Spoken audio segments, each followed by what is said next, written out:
Number 5. Las Vegas body cam. My dear ghouls, things are heating up in the sky lately and the whole world is coming down bad with alien fever. If you're a UFO enthusiast, the odds are very good you've heard a thing or two about the recent sighting in Las Vegas. That's kind of building up to be a modern day Roswell with all the conspiracy and cover-up allegations. NASA's planetary defense officer, which, side note, I did not know was a real job, told Motherboard, a branch of Vice News, that a green fireball observed last month was not a UFO, but rather a small meteor less than a meter in size that landed smack dab in somebody's backyard. Now, the Las Vegas police officers who responded to the call say they didn't find any aliens in a manhunt, or alien hunt I suppose is probably more accurate, but they do hope to find them in the future, citing the city's close proximity to Area 51 as a source of speculation. Now, the problem is that footage went wildly viral over the internet when a police officer's body cam was uploaded. We've got a little bit of this footage for you here today. It's kind of hard to make anything out of it, like most blurry alien footage, but it's fun to let our speculations run wild, and this TikToker seems adamant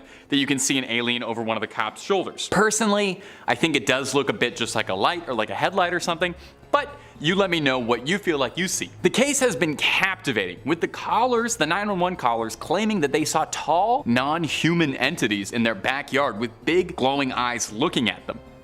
So what do you think, my fair and trusted viewers? Do you think these aliens got lost on the way to Area 51 to meet their friends and crash landed in somebody's backyard? Or was it just a meteor? Or did the aliens come from the meteor and the meteor itself was the UFO? Truly, who is to say? Who is to know? Hopefully we find out soon enough, and when we do, you better believe that I'll be the first to tell you. And if you're looking for way more videos about all things UFO and alien, oh my good gosh, do we have a lot of that on the channel for you to enjoy. Everything from conspiracies, cover-ups to UFO sightings, we've got it. If you're sick of hearing about little green men, we've got all sorts of things on crime, conspiracy, everything scary.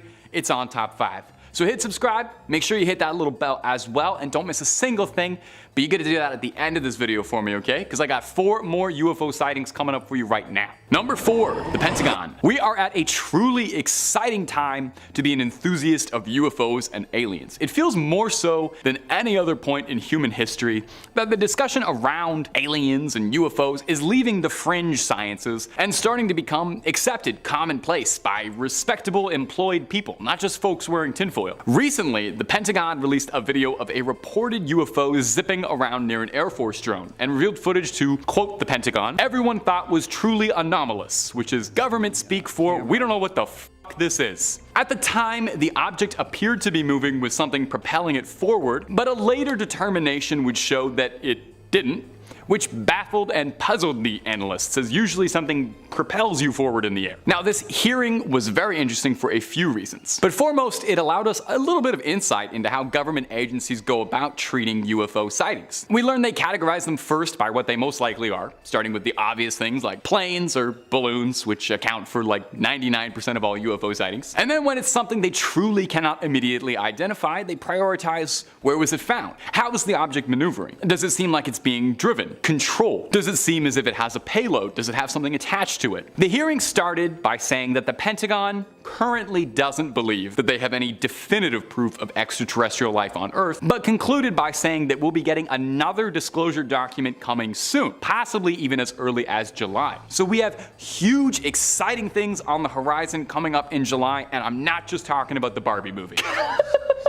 Number 3, Jorge Orga. Is it just me, or are things getting crazier? Maybe I'm watching more UFO footage as part of my job, but it seems like every day we see more UFO sightings, like they're doubling, tripling over what they used to be. Yeah, admittedly, everybody carries a camera in their back pocket now, but it does seem like more people are checking out the planet. Ever since that streak in February, I feel like it's been an arms race for the coolest UFO footage. While pilot Jorge Orga captures what some are describing as the best UFO footage ever, but I'll let you be the judge of that. He uploaded the video online, where it was found by an account called The Hood's Finest, where the clip went wildly viral on Instagram. Thank you, The Hood's Finest, one of the most trusted sources of journalism in these dark times. Let's take a look. It's definitely mysterious. That much I can say with complete confidence. It's really hard to tell what that was, but The way it speeds forward without any visible exhaust does make it seem highly suspicious. You can't make any details on that craft at all. Now, Arteaga claims this was the most frightening experience of his life, and it's really not hard to see why. A circular, spherical, strange object flew directly in front of his plane, then whizzed by his window. Whizzed, like, you know what I meant. I shouldn't have used that word. Arteaga and his co-pilot were flying towards Santa Fe when they first noticed the strange object coming towards them. The pilots believed that whatever they saw was non-human in nature, and definitely not a balloon or another aircraft. Arteaga claims that the aircraft was traveling at an incredible speed of 300 kilometers an hour. I don't know how many miles an hour that is for Americans. You guys are gonna have to calculate that on your own. With the temperature at the time of the flight falling close to 5 degrees Celsius. With all that being said,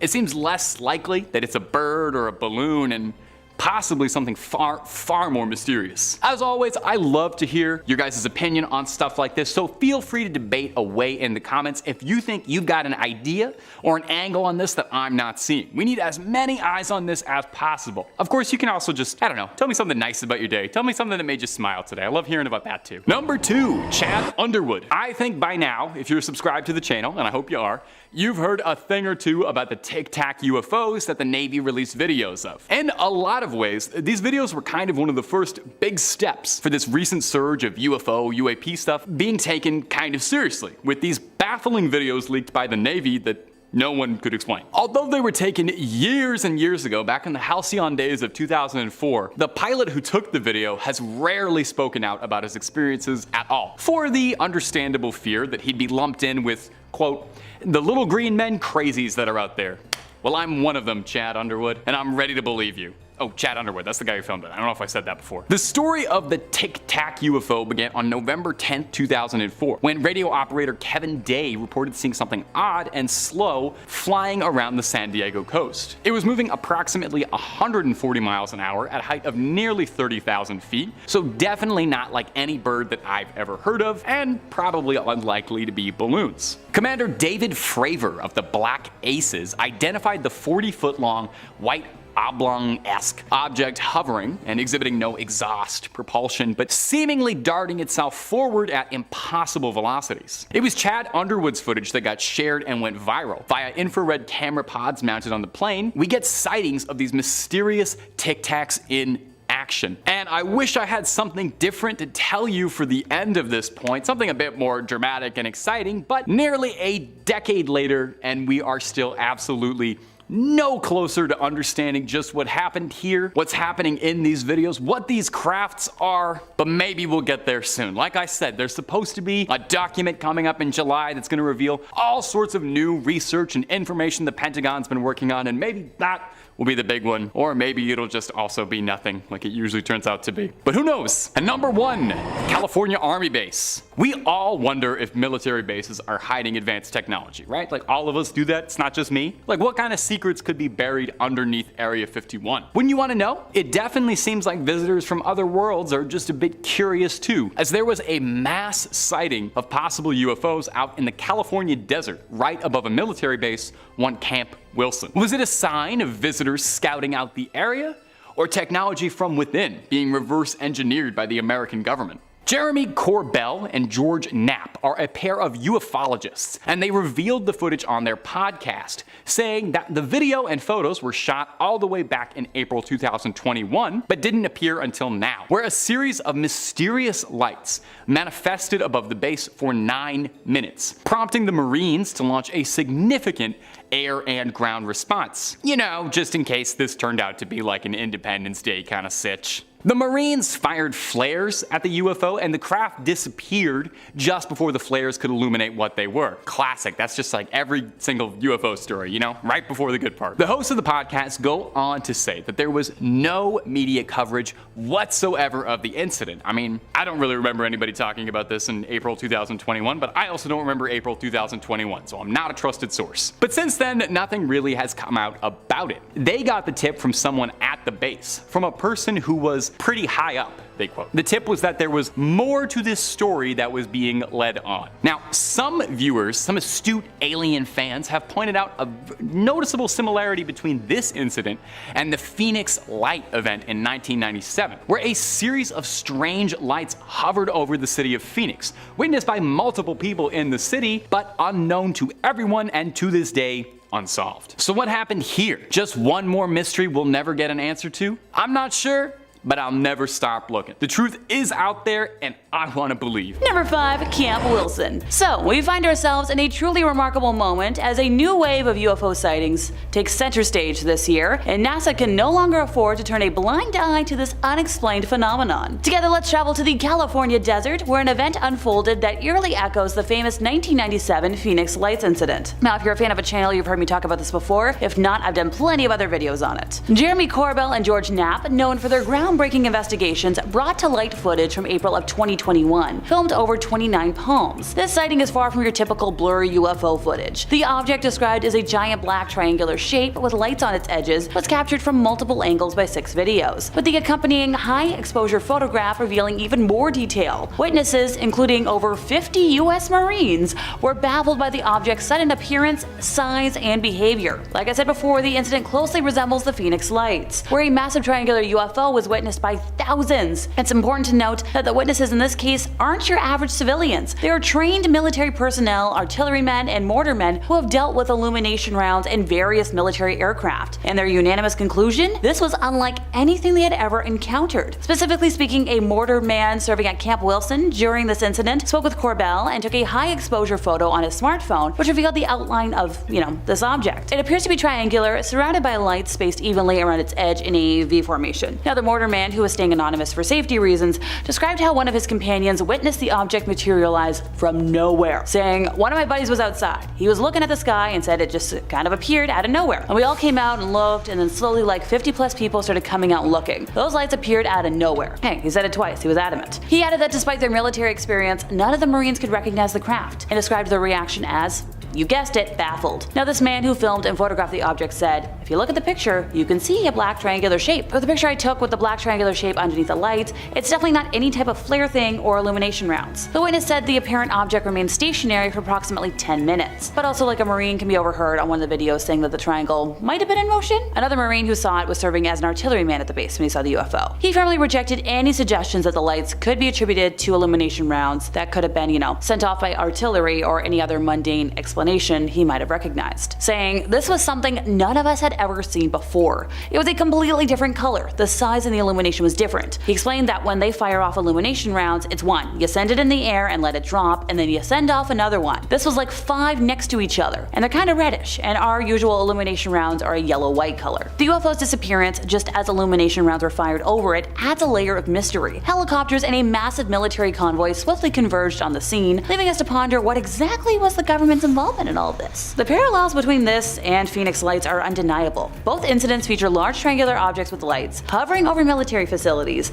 and then inexplicably vanishing. It's a real head-scratcher, and as more details emerge, it's clear that NASA and other space agencies will need to address the growing body of evidence related to these unidentified aerial phenomena, which is something I've been saying for, how many months have I been here again? Number 4, the Go Fast video. So this video, uploaded by the UFO investigative group To the Stars Academy of Arts and Sciences in March of 2018, was secured by a Freedom of Information Act request to the US government. The video was taken in 2015 off of the East Coast by an FA-18F fighter jet using the aircraft's onboard Raytheon AN/ASQ-228 Advanced Targeting Forward-Looking Infrared Pod, also known as ATF-LIR. I know myself too well, I'm gonna trip over my tongue if I try saying that more than once, so it shall be called ATF for short. ATF is designed to allow pilots to track, target, and destroy targets on the ground at ranges of up to 40 miles. Now, it should be noted that ATF is good at spotting, but not engaging aerial targets. The video, nicknamed Go Fast by To the Stars, starts by explaining the various numbers and symbols that appear in the footage. Things like the aircraft's altitude, which was around 25,000 feet, and the fact that the ATF was pointed ahead and to the left of the Super Hornet. The readout also explains that the aircraft was traveling at 252 knots and in a 5-degree turn, and the unknown object was approximately 4.4 nautical miles away. The video shows the Super Hornet's weapon system operator repeatedly trying to acquire the UFO with the ATF's built-in auto tracker, which can, pick out an object and keep it centered on camera. After 2 tries, the weapons system officer, or WSO, shouts, "Whoa, got it,"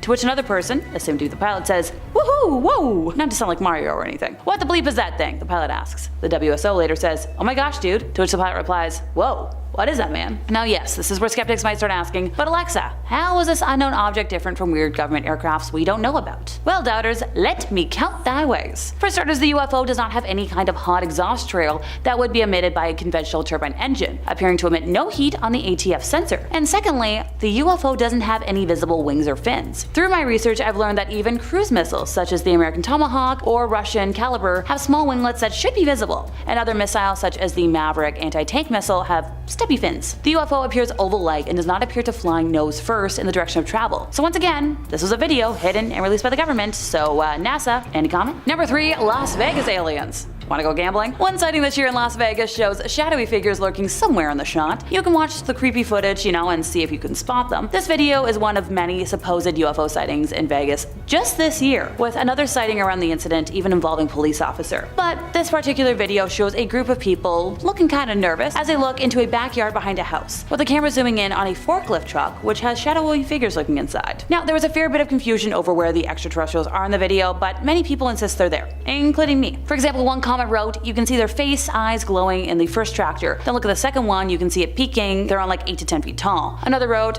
"Face a little left of the center of the circle, you can see the eyes and the mouth." So this video could offer fresh insight into the plethora of encounters and sightings that Vegas has recently seen. Police body cam footage emerged in June showing lights hovering in the sky before plummeting to the ground in a suspected UFO crash landing sighting. Officers carried out an extensive search following reports of the mysterious figures, with no new evidence being uncovered. However, an eyewitness to the suspected crash landing spoke out and claimed they witnessed the whole thing, and even stumbled across an extraterrestrial. Apparently, my brother told me to look behind the forklift, and I did. I saw the alien creature. So when I saw it, it was a tall, skinny, lengthy creature, according to this YouTuber. He was a gray-greenish color, and when I looked it in the eyes, my whole body just froze. Bear in mind, I'm looking at his whole body. He has weird-looking feet and a big face and eyes. Yes, there could be numerous theories about the existence of alien life. Many people believe that the universe is simply too big for us to be alone, no matter how unlikely life is to develop. I'm with that. One theory about why we haven't encountered aliens is that we are being snubbed by the galactic community, either because we're too stupid or too nasty, which fair. Another interesting idea is that intelligent life has evolved several times in the universe. However, the lifespan of an intelligent civilization compared to the universe as a whole is so relatively short that intelligent civilizations might never have coexisted, as one goes extinct before another emerges. Let me know in the comments what your theories are. Number 2, CBP footage. US Customs and Border Protection, so CBP for short, quietly released a slew of records and videos of UFOs in August of this year. Specifically, 12 videos, which were released in response to a Freedom of Information Act request, all of which allegedly contained footage of UFOs.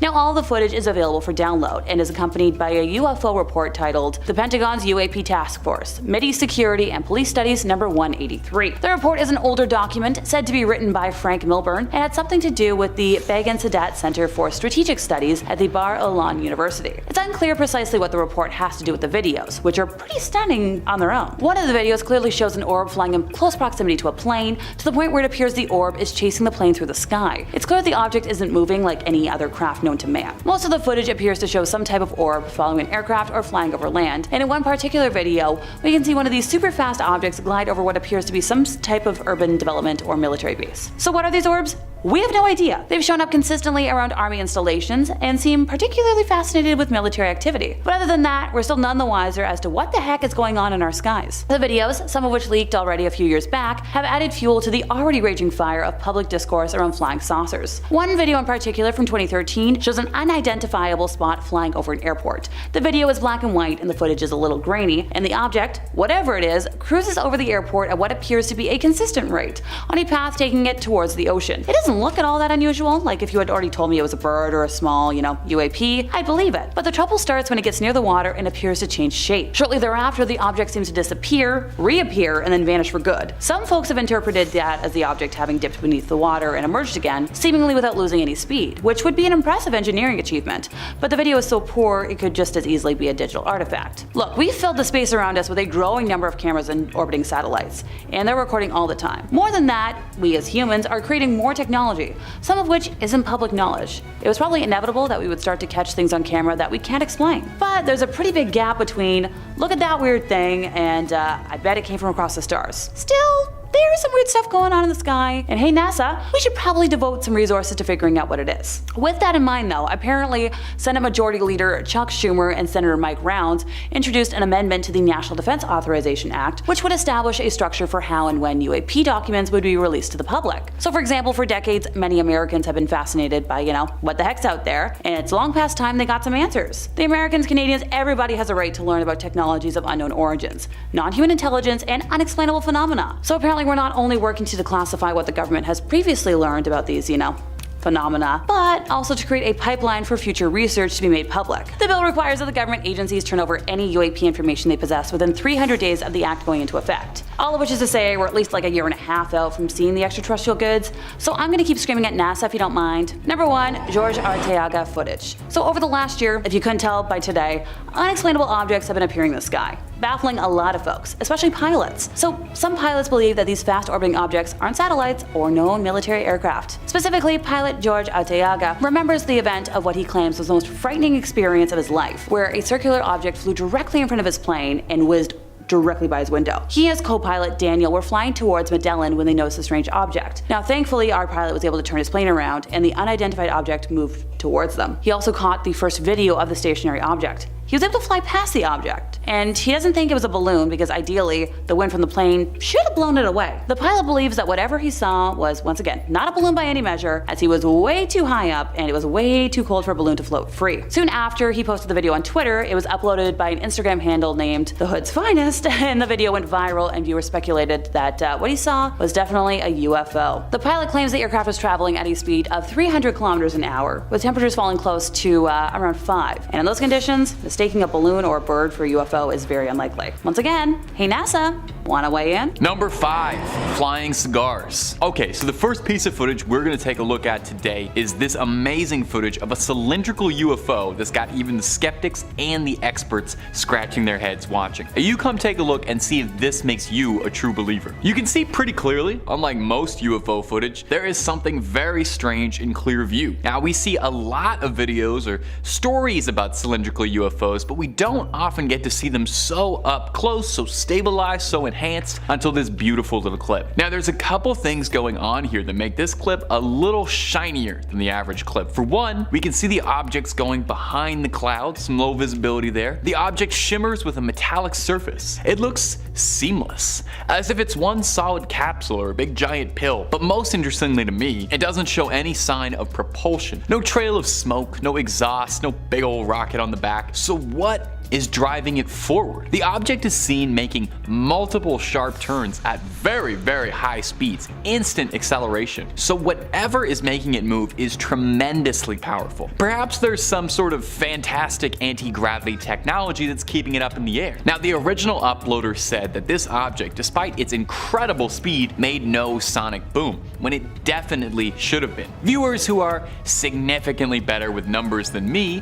suggest that the object is going around 1,800 kilometers per hour. So what do you think, my dear sweet viewers? Is this some of the most compelling footage of a UFO in a while, or is this big strange pill craft just a big pill to swallow? You let me know down below. And if you're looking for way more alien content, well, you already know the Top 5 Scary has some of that and then some. We have got boxes and boxes full of alien videos for you to peruse and enjoy. But if alien videos aren't your jam, we've got a video on just about everything scary under the sun and above it. So click on through, make sure you hit subscribe, please hit that little bell, but do that at the end of this video, okay? Because I got 4 more alien sightings coming for you right now. Number 4, the mysterious triangle. Now it wouldn't be a proper list of mysterious UFO sightings without a classic sighting of a triangular black UFO. If you're a regular enthusiast of UFO content, you probably recognize that black triangle UFOs are one of the most repeated sightings, right after those cylindrical cigar-shaped Tic Tac UFOs we just covered. Now this next clip you're about to see was sourced from TikTok by the account TR3B Black Manta YT and was stabilized and enhanced by other members of the the UFO community to highlight the clip, and we're glad they did because this is about to blow your mind. Take a look. Now, a very popular conspiracy theory in the sort of UFO stratosphere is that the existence of these black triangular crafts are traced back to a purported top secret aircraft developed by the US military, codenamed as the TR-3 Black Manta, hence the name of the TikTok account we sourced this from. Now, the alleged Black Manta is a classified stealth reconnaissance plane capable of vertical takeoff and landing, as well as extraordinary maneuverability. It's believed that it's got supremely advanced propulsion systems and radar evading technologies, allowing it to operate undetected. Now, believers in this theory state that sightings of black triangular UFOs are sightings of this classified aircraft, and that the government uses UFO conspiracies as a way to divert attention away from their covert operations. Now, not to get too tinfoily, but that sounds incredibly likely. There are some who believe as well that the TR-3 could be proof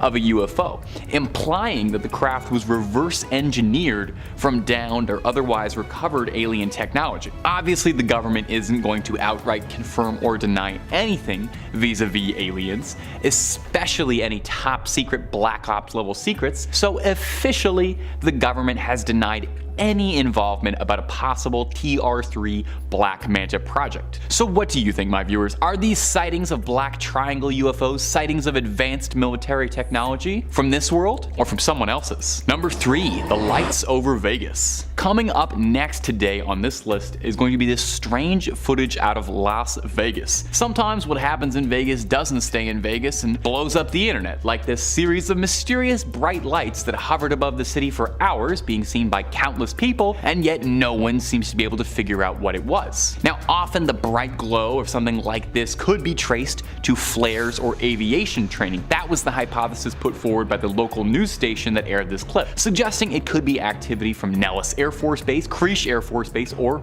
Harry Reid International. When someone from the station reached out to Nellis, a spokesperson told the station that no training was conducted over the valley the previous night, and a similar statement was made by Harry Reid International. But come on, I don't need you to be a tinfoil hat wearing conspiracy theorist to tell you that the government is not going to own up to that. Even if you caught them with a big, clear, crisp photo of an alien craft, they'd still say they had nothing to do with that. It doesn't seem overly likely that if the government was conducting clandestine ops, they'd be so forthright in telling people about them anyway, so still an option, I'd say. Moving forward, the person who filmed these mysterious lights said that he's a local to the strip, and that he said that these lights looked unlike anything he had ever seen before up in the sky there. Much bigger and brighter than any tourist helicopters or the usual glitz and lights and attractions from the Vegas skyline. The lights apparently burned really brightly for about 5 minutes or so, and then vanished again as they appeared. Now, the areas around Las Vegas are ripe for conspiracy, what with Area 51 being pretty close by. Could it be possible that these lights we saw were in fact high-tech military technology? Could they be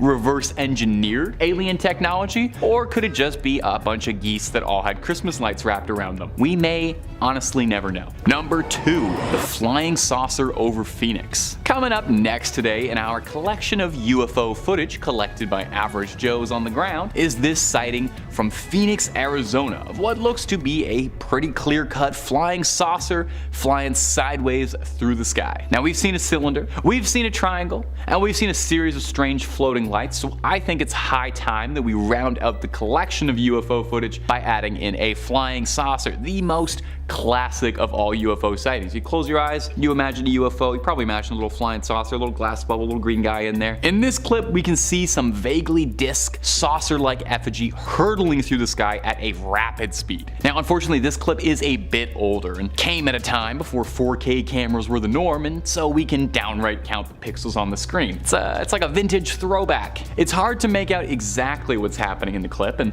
the details of it are a bit muddled. It would be great to be able to see the craft in more detail and make out some of the individual elements of it just to prove or disprove anything. More than a few commenters when this clip was posted suggested that it could just be a balloon, which would definitely be a bit of a bubble burster. I feel like a balloon is the answer to 99.9% of all UFO sightings. It's just a strange balloon that got loose. Now, I can see some elements of that in some shots. The craft looks like it's reacting to the wind more than it does being blown around rather than soaring through the sky. As well, there's no visible exhaust or method of propulsion shown, but it could be possible that whatever entity was piloting that craft has technology above and beyond what we could ever dream of and has no need for propulsion. So what do you think? Proof of an alien civilization scouting out the planet caught on camera by someone looking up at just the right time? Or is this just a balloon that needs some hot air let out of it? And number 1, the balls of fire in La Plata. And finally, coming in at the number 1 spot today in this list of amateur alien auteur films is this strange footage captured recently in La Plata, Argentina. 2 fireballs were seen hovering in the sky, which that's pretty odd, all things considered. They appeared seemingly out of thin air in the night sky and remained hovering in place for 5 minutes or more. It's strange that 5 minutes seems to be the key amount of time that fireballs hang up in the sky. At the time of the sighting of the fireballs, there were no storms, it's a clear night, and these fiery red flares light up the night sky like they're gigantic evil eyes staring down at us. Very imposing. We could see tons and tons of people coming out to take photos and gawk and try to figure out what was happening, so this isn't a one-off camera glitch or someone getting crafty with CGI. We've got loads of eyewitnesses accounting for this. Now, some skeptics have suggested that this could be rocket vapor or something left over from a Starlink operation. Now, maybe it's because I'm not a rocket scientist, I'm just a YouTube host, sort of, but I'm not convinced. Many reports flooded in around this one particular incident, with residents all describing them as shining fireballs in the night sky. Well, local government tried to come forward with an explanation, believing that it came from a petrochemical plant, with the leading explanation being that the flames were from 2 catalytic units in the plant, causing a flare for a short period of time. Now, despite that being the official story, there are of course still some skeptics who think that's just a convenient cover-up to prevent local residents from getting their hands too close to the actual truth, with some locals claiming they've seen lights from the plant before and they're never that bright or that high up in the night sky. So,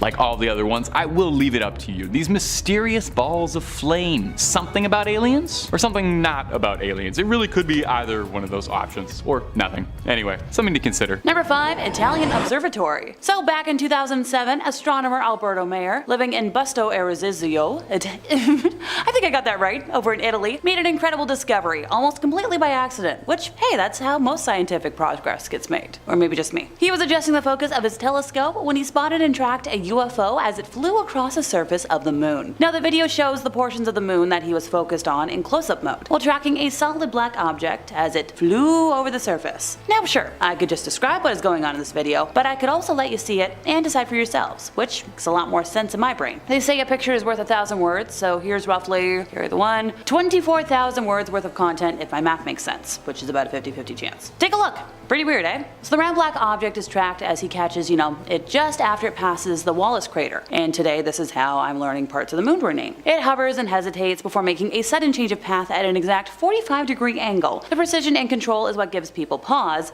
since it seems to move as if it's being controlled, and with such mechanical dominance that it seems like it has to be something being intentionally driven, not just a strange rock floating throughout the stars. Commenters on the video pointed out that the object doesn't decrease in size at all, suggesting that the object isn't that close to the moon, and rules out the theory that this is a shadow on the surface of the moon from a large object. Now look, I'm one girl. I'm only capable of so much. The science stuff, kind of outside of my range of expertise, but I can confirm and offer my, speculation on UFO videos. And this is something. To quote one of my favorite phrases at the moment, I suppose, to be determined. Number 4, the footage the Pentagon refuses to release from Alaska. So between February 4th to the 12th, earlier this year, 4 different unidentified objects were forcibly taken down from the skies over Alaska, South Carolina, the Yukon, and the Great Lakes. While cockpit audio from F-16 pilots who, took down the UFO over Lake Huron was released, a spokesman for the Pentagon has confirmed that footage will not be released in the near future, being quoted directly as saying, "I can tell you that there is not currently any images or video footage that we can release. The imagery remains classified and I have not received any information as to the potential timeline on a change in classification." So usual government speak. This refusal is a drastic difference in comparison to the quick release of an Air Force photo of what was believed to be a Chinese spy balloon that was brought down at the same time over on the East Coast, and footage from where a Russian plane appeared to intentionally collide with a drone last March. Noted UFO researcher John Greenwald requested the footage and photos of the UFO, takedowns be released via a Freedom of Information Act, with the Pentagon claiming national security exemptions to deny this request. Because,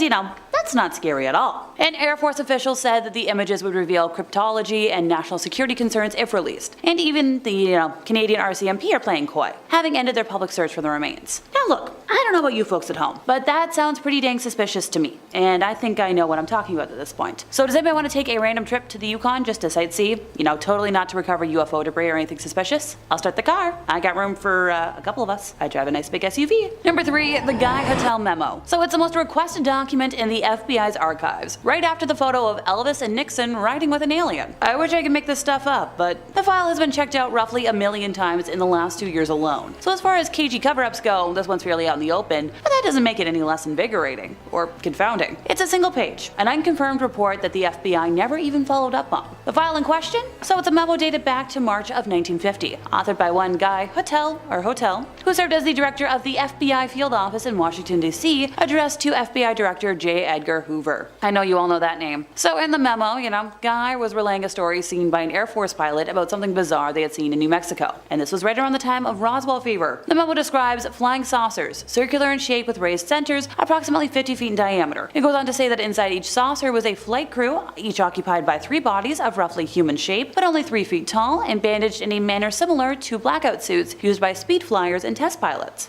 The memo goes on to claim that the crafts were found because an aircraft radar had interfered with the controlling mechanisms of the saucer, and concludes by saying, no further evaluation was ever attempted. I don't know about you, but it seems like this should be a significantly bigger deal than that. No further evaluation? Oh, that's fine. Somebody in the Air Force claims they saw a series of flying saucers piloted by tiny men in shiny spacesuits, not even 3 years after the Roswell incident, kind of took over New Mexico. But hey, it's nothing. At least I guess there's some comfort in knowing that the government has always behaved like this when it comes to investigating and reporting on possible UAP and UFO sightings. I believe it's worth mentioning that Project Blue Book was launched not even 2 years later, investigating UFO sightings in the Air Force, so once again, giving the government my usual dose of side-eye, and yo, what the heck? Number 2, Ryan Graves' report. So Ryan Graves is a studied Air Force pilot, an FA-18 Super Hornet pilot specifically, who has flown the skies for 10 years, and has seen countless UFOs in his time flying for the Navy, seen a lot of things he can't explain. He has recently spoke out saying these things would be out there all day. Keeping an aircraft in the air requires a significant amount of, the speeds that we have observed. 12 hours in the air is about 11 hours longer than we'd expect. On one particular incident, back in late 2014, a Super Hornet pilot nearly crashed into one of these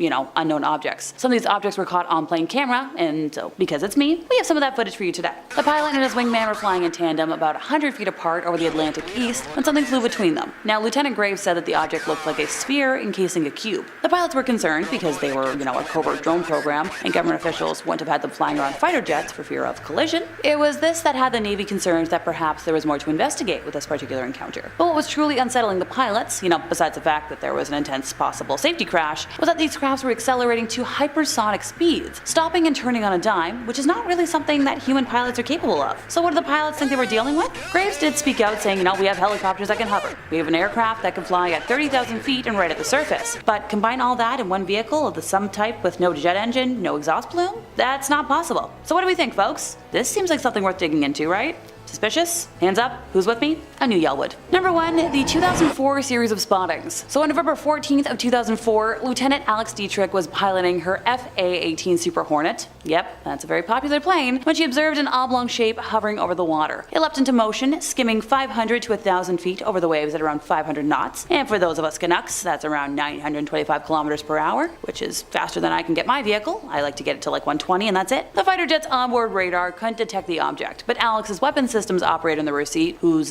name isn't public for safety reasons, witnessed it as well. Now Alex quoted her recollection as, we were trying to call out what we were seeing to each other, and to make sure everybody else is seeing it. It's moving so erratically and so fast that our voices, our minds, and then our radio calls can't even keep up with it. Now look, the majority of credible modern day UFO sightings can be credited to those that work in the Air Force, and it should be noted that military pilots are trained at what they call REAS, short for, reconnaissance.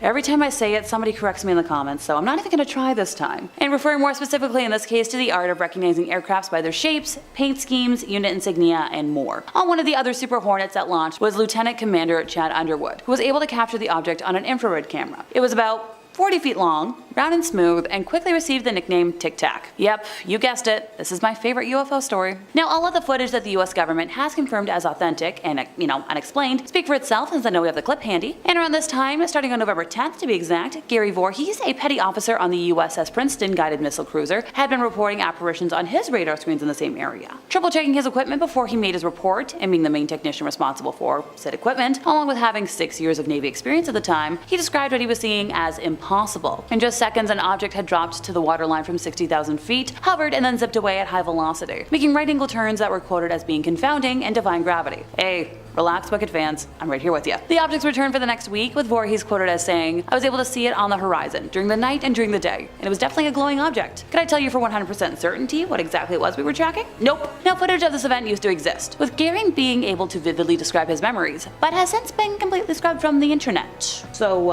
hey NASA, wanna, pipe up? Number 5. Las Vegas. I think anybody watching these videos are pretty curious about UFOs, and we'd all want to see a UFO up close and personal, yeah? Well, what if you had one crash in your backyard? For this Las Vegas family, they might have had a close encounter right on their doorstep. No contact UFO curbside delivery. A 911 call about non-human beings caught the attention of local police when on April 30th around midnight, a police officer's body cam recorded something streaking across the sky. This event was corroborated across California, Nevada, and Utah, according to the American Meteor Society, who probably answers the phone a lot about possible UFOs. And whatever it was that landed in this family's backyard, drone video showed a circular imprint in the dirt. When the family called, they claimed that there was an 8-foot person outside the craft and another inside it, with big eyes and looking at them. The caller described them as being 8 to 10 feet tall, looking like aliens with big eyes and a big mouth. Described them as being shiny and 100% not human. Now, this wasn't just one random crazy caller, as the whole family living there said they saw the same thing. The caller said that they saw a shooting star and now there's something in the backyard. The officer responding said he saw something fall out of the sky too, which is why he was so curious about it. Representatives from Nellis Air Force Base said they weren't involved with this incident at all and suggested contacting the police. Interestingly though, a spokesperson for the Pentagon didn't comment at all in regards to this event. Now, isn't that interesting? And if you're looking for way more footage about UFOs, well, hey, you already know Top 5 Scary is the place to be and then some. We got more UFOs than you could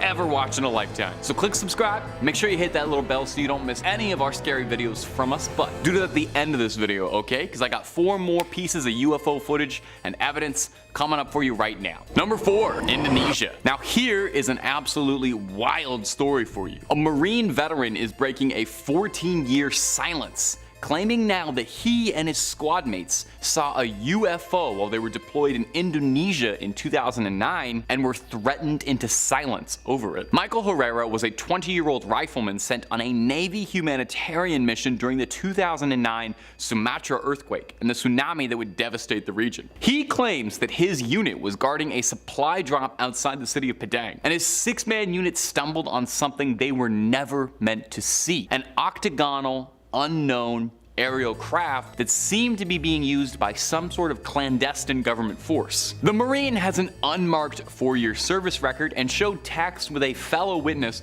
who refused to speak out about this incident, worrying that discussing this incident would jeopardize his life. Herrera claimed that while guarding supplies from insurgents, they had weapons drawn on them by unmarked forces who had American accents, who told them off and demanded to know who they were. These unknown soldiers took the weapons from the Marines and took their IDs and began loading ammunition, large weapon cases, and other things from modified Ford F-350s onto a platform beneath a large octagonal craft, which would rise off the ground and shoot away at an incredible speed of up to 4,000 miles per hour. Now, for 14 years, Herrera did not say a word on this incident. It wasn't until the recent wave of UFO sightings and discussions that he felt like it was finally time to come forward about this event. Now, it doesn't really sound like a Marine to lie about something like this, especially not one with an unmarked 4-year service record like that. So what happen? Who were those guys? Officially sanctioned by the US government? Some sort of other organization entirely? The Men in Black? Is it fun to wildly speculate? It is. Number 3, David Grush. David Grush is a former intelligence officer, a US Air Force veteran who has got ties to UAP and UFO development and research, and you're probably going to be hearing this name a lot if you're interested in UFOs and all that stuff, because he's been blowing the whistle on possible UFO activity inside the US, boldly claiming that not only does the American government have proof of extraterrestrial life, but that the American government is storing alien crafts for their own purpose, which kind of makes sense of that last story if you think about it. They might be connected. Now, last week, Grush made headlines when he claimed that the US government has concealed evidence of a non-human craft from Congress,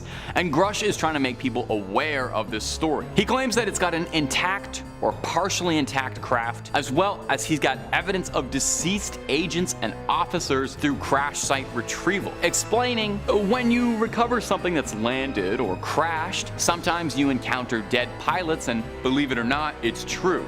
Quote, does that mean that they have evidence of alien bodies? Deceased aliens? Now, Grush claims that personally, he never saw any non-human evidence up close and personal, but he knows enough people within the program to confide that it's real, saying he knows several intelligence officers involved in the crash site retrieval program, as well adding that there's a decades-long competition with adversaries to retrieve the materials from crash sites to reverse engineer the crafts for defense advantages. Isn't that so like humans? We got alien technology and the only thing we can do with it is build more warships. Can't do anything fun with it. Anyway, it's an incredible claim, and if this is true, it would be the story of the century, maybe the biggest story in human history, this moment of truth that everyone is looking for and fighting for, this final proof that aliens are totally out there among us and we're working on their crafts. So is it true? Is the truth finally coming out? All we can do is sit on our thumbs and wait and see. Number 2, strange orb. I think this has been kind of a heavy video so far. You know, we've got these big claims of whistleblowers, leaks to the press, shadowy organizations, black ops mercenaries, people being silenced, retrieved crashes. We need at least one footage of something strange, a little black dot going across the sky to just lighten up the mood a little bit, you know? Plus, I really think footage of weird orbs is kind of the bread, butter, the roots of this channel, and I don't want to stray too far from my roots. This following footage that we're about to show you was captured sometime in June 2021 and remained dormant for years, until being posted on the UFO subreddit, which is the most trusted source of UFO information in the human world, I think. When full disclosure happens, it's gonna happen on Reddit before anywhere else. Now, this clip shows a small black spherical orb darting around the sky at that impossible to ascertain distance where you can't make out any features or anything. The object moves erratically. It doesn't seem like it's moving with the wind or being blown, but rather jerked around, like stopping completely and then going in the opposite direction, giving the impression that it's something that's being controlled. Now, whether that means it's being controlled remotely or it's being piloted by something very, very small, I'm not sure, but it's something that's being driven. That much I think. Drones are obviously the most likely possibility, although I would say the object in this clip seems like it's moving just a little bit too fast to be a drone from this planet. We see a lot of these mysterious spheroid objects in UFO clips, and I have to wonder if they're all coming from the same source. Somebody check the manufacturer's logo on it. Now, it bears mentioning with any clip of a weird thing in the sky, very likely could just be a balloon, could also be some sort of camera glitch or artifact, and without any of the context or important key details in this video, like where it came from, who filmed it, and why, it can be hard to tell for certain just what this is. Not much to go on but speculating. So I'll leave it up to you in the comments section. You let me know if you think this is just circumstantial and distracting us from the truth, or if this is another piece of the puzzle. And number 1, recovered crafts. Of course, David Grush isn't the only person claiming the US government has impressive UFO technology hidden away. An unnamed, anonymous whistleblower, probably for the best, claims that a UFO recovered by the US military is so advanced that its technology doesn't even make sense to humans at all, claiming that this craft distorts space-time, claiming that on the inside, it's the size of a football stadium. This story was relayed from the whistleblower to lawyer Daniel Sheehan, who's a lawyer who specializes in aiding UFO whistleblowers. There really is a guy for everything, isn't there? The story goes that the US recovered a craft that was 30 feet wide and embedded in the earth. The crash site recovery crew sent an agent inside the downed craft and discovered, like the TARDIS, it's much bigger on the inside, saying that he was disoriented and nauseous after stepping inside and discovering that the innards of the craft were impossibly large, the size of a football stadium, while the outside was only about 30 feet wide. Now, apparently size isn't the only thing affected by the wondrous craft, with the whistleblower claiming that the agent said he was inside the UFO for a few minutes, while the rest of the unit outside claimed that he was inside for hours. Now, a story this bold would require a great weight of evidence to go with it. And that's the kicker, because unfortunately we don't have much of anything at all outside of an anonymous unnamed source possibly relating this to a lawyer. There's no dates, no location given, and definitely no photos or footage. So can we rack this up? Is this a believable source, or is this someone trying to jump on the coattails of other whistleblowers and try to drum up a bit of attention? Are all of these stories coming out right now proof that full disclosure is coming up on us, or is this just a carrot on a stick to keep us chasing forever and ever? I'm not sure, but I know the truth is out there, my ghouls and goblins. Number 5. Project Blue Book. Project Blue Book was the codename for the study of unidentified flying objects, run by the US Air Force from March of 1947 to December 1969. The project was located at the Wright-Patterson Air Force Base in Ohio, USA. It was initially designed by Captain Edward J. Ruthell and was inspired by other projects like it. Blue Book's goals were to determine if UAP were a threat to national security and to analyze UFO-related data. There were thousands of reports that they analyzed, researched, investigated, and documented. But they thought it would be unlikely that studying UFOs would lead to any major scientific breaks. So the US government decided to terminate the project in 1969 for several reasons. Their first reason for the project's termination were that no UAP that had been investigated, reported, or evaluated displayed a threat to national security. Second, there was no UAP discovered that demonstrated a truly unknown or unidentified non-human technological advancement beyond what we already know. And finally, there was no evidence that indicated any of the sightings that were reported as unidentified were extraterrestrial. Over their 22-year run, Project Blue Book received over 12,500 sightings and reports, but none of them were actual unidentified phenomena. I actually have a video on a lot of phenomena that were mistaken for UFOs, so if you want to check that out, click Top 5 Sky Phenomena. It's pretty cool. But back to Project Blue Book. The project received a lot of backlash from the government, who believed that the speculation and theories surrounding UAP should be debunked and not researched. They reasoned that every sighting that had been reported was just people mistaking natural phenomena or military training. The project was taking a lot of money and was not providing any useful information. The financial loss that this project became, mixed with the doubt that UAP even existed, pushed the government to decide that Project Blue Book was unnecessary, so they shut it down. Project Blue Book has since made itself well known within pop culture, being mentioned in TV shows and in UAP enthusiasts. It was one of the most popular US government research projects centered around UAP, so it makes sense that it gained so much traction and popularity. Have you heard about Project Blue Book? Number 4. Project Magnet. Project Magnet was a Canadian study program founded by Transport Canada in December of 1950 and directed by Wilbert Brockhouse Smith. Smith was a senior radio engineer for Transport Canada's broadcast and measurements section. It was government funded and approved until 1954, but the program officially shut down when Smith passed in 1962. Smith's founding theory surrounded extraterrestrial UAP being operated by magnetism, opposed to electricity or any other worldly power source. The project began when Smith requested to use the facilities of the Department of Transportation to study UAP. The project was officially approved and government-backed on the 2nd of December. Smith hoped he would be able to collect data on UAP. The program hoped that the data studied would lead to scientific advancements on practical engineering and technology. Mainly, they believed that the project would provide them insight on geomagnetism, program and Earth's magnetic field, hoping that this insight would then be applied to vehicles as a source of propulsion. Project Magnet theorized that UAP, if they were real, would hold the technology necessary to make their vision a reality. Only 2 years into the project, Smith made a preemptive statement, theorizing that UAP came from intelligent, non-human sources,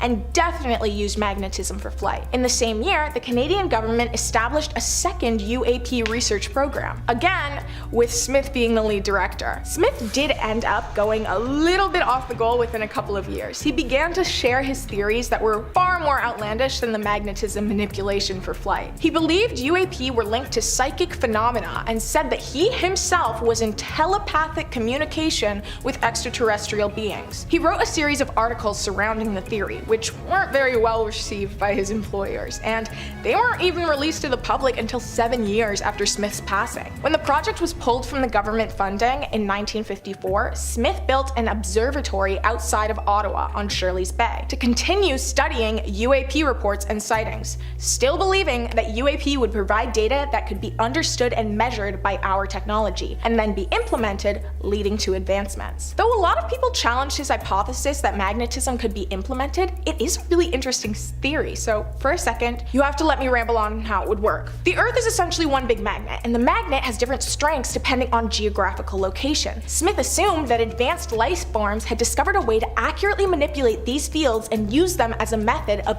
fast-moving travel, which, as far as a lot of non-human tech theories go, it's not too outlandish. Like, think about how fast bullet trains are able to travel, just by using physical magnets. If Smith was able to discover the technology that allowed geomagnetic propulsion to be implemented in air travel, it would have been extraordinary. Transportation would never be so incredibly advanced, effective, and far more ecologically responsible. Okay, I'm done with the scientific endeavor. Back to government secrets. Number 3. Institute 22. Institute 22 was a Soviet Union located organization founded by the Academy of Sciences and the Ministry of Defense. Its main goal was to investigate UAP sightings that were reported in the Soviet Union. It was a top secret, government-backed program that ran for 13 years until the Soviet Union was abolished. Soldiers, sailors, and pilots of the Soviet Army were directed to focus efforts on spotting UAP and other unexplained phenomena. Since the program was supported by the Ministry of Defense, the lack of information provided was never questioned. The government and soldiers were happy to keep a keen eye on the sky. That was a good rhyme. Oh my god. The Institute studied, investigated, and filed over 3,000 reports. They were able to find certain explanations for 90 to 95% of the reports, but 5 to 10% remained unsolved when the Institute was dissolved alongside the Soviet Union. Conspiracies and speculations surrounding Institute 22 are abundant. The most popular theory assumes that Institute 22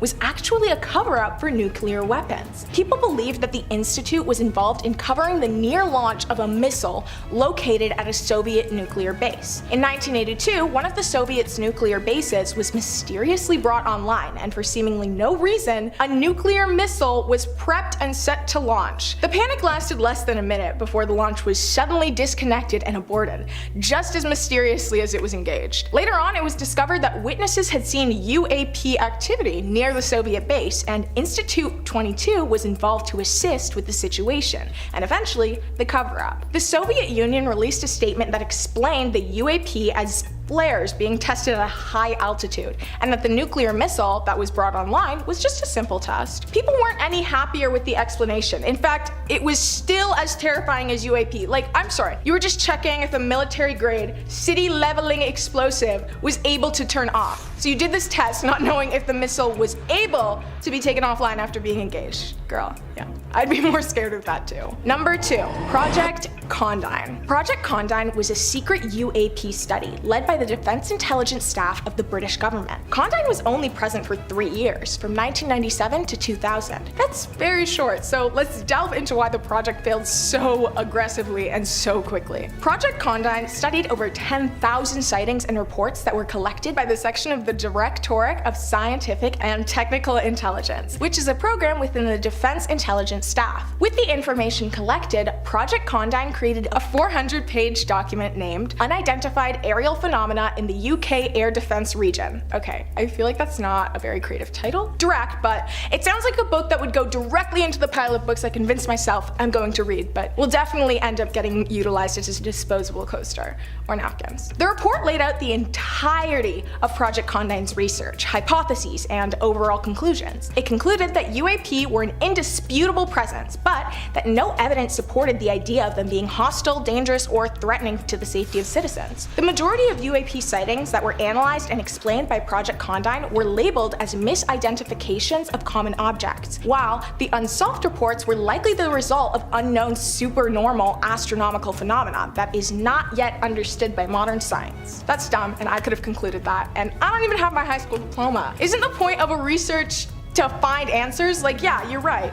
The strange floating light that randomly appeared could be a space rock, but it could also not be. Isn't the point of founding a phenomena identification study identifying and classifying phenomena? It's not just saying, oh, yeah, after intense research and thousands of tax dollars worth of resources, I've come to the revolutionary conclusion that what was spotted is in fact, without a doubt, something that I can't identify. Okay, sorry, I'm distractible. Some of the scientists actually did decide to put their thinking caps on and were able to begin a classification of a strange astral phenomenon, referred to as buoyant plasma formation, which is apparently similar to a lightning ball. The electromagnetic fields generated by plasma are assumed to explain reports of close encounters because of perceptual alterations or illusions. The report suggests that further research into the phenomena should be implemented. I thought that was your job. No, sorry, I actually already explained how clearly it's not. The report continues to talk about how their research figured out nothing about the plasma phenomena, but notes that former Soviet Union scientists identified a close connection between the phenomena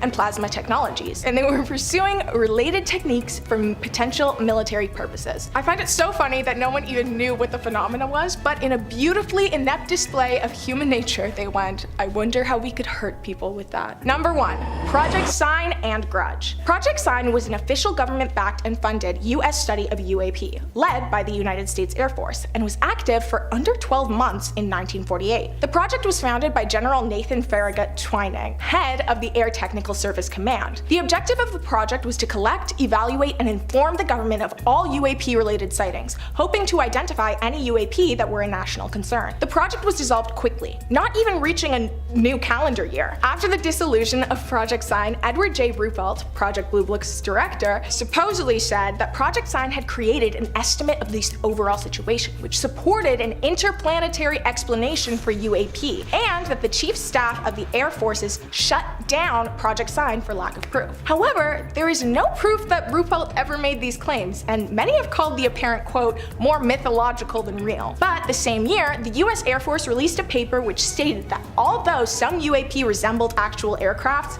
there was not enough data to soundly determine their origin. Nearly all reports were explained as originating from ordinary cases, but they did suggest further research into the investigation and classifications of sightings. The curiosity and support from the government to conduct more research, combined with the fear of UAP being exploited by a foreign power, resulted in the establishment of Project Grudge. Since it was post-World War II, panic and stress in government and citizens was high, so manipulating a population into a terrified mob was pretty easy. But in the same political vein, Project Grudge was urged to release a public report containing 4 explanations and classifications for UAP sightings. So, because politics is above everything, Project Grudge fabricated a statement alerting citizens of the 4 UAP sighting explanations. UAP reports could be explained as misidentifications of various conventional objects, mass hysteria and warners, individuals who fabricated reports as a host or to seek publicity, or a psychopathological person.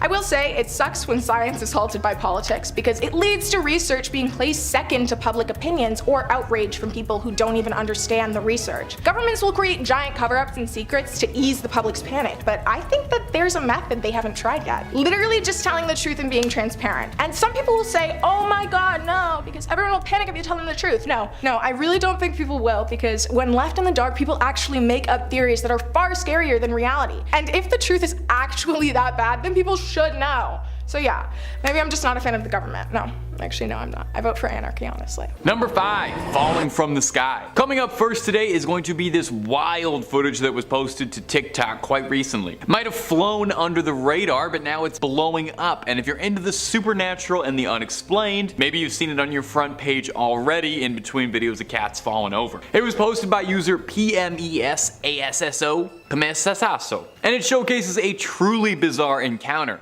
and possibly a close encounter of the first kind. In this video, we can see something falling from the sky. Now, it's difficult to make out entirely what it is, but it looks more technological than not. It's not a bird. Looks a bit like it's a falling craft or a drone of some kind that's been shot down. Do you remember that week or two in February where every day a mysterious unknown craft would get shot down, and then the government would refuse to explain or comment on what would happen? Remember how that happened and now we've all just moved on from it? I'm still thinking about it. Anyway, after that craft seemingly descends to the ground below, we see in the sky that a bunch of military fighter jets seem to be in hot pursuit of it, which definitely makes me pretty suspicious if there's fighter jets not even a minute behind a strange, unidentified craft. Now, there are some doubters in the comments who aren't as convinced. Some say the crafts are therefore an air show, and the thing falling from the sky part of it as well. Of course, did they consider maybe the aliens were the one putting on an air show and the government didn't want to be upstaged and that's why they sent a craft over? If I know anything about the US military, it's that they don't like being second best at anything.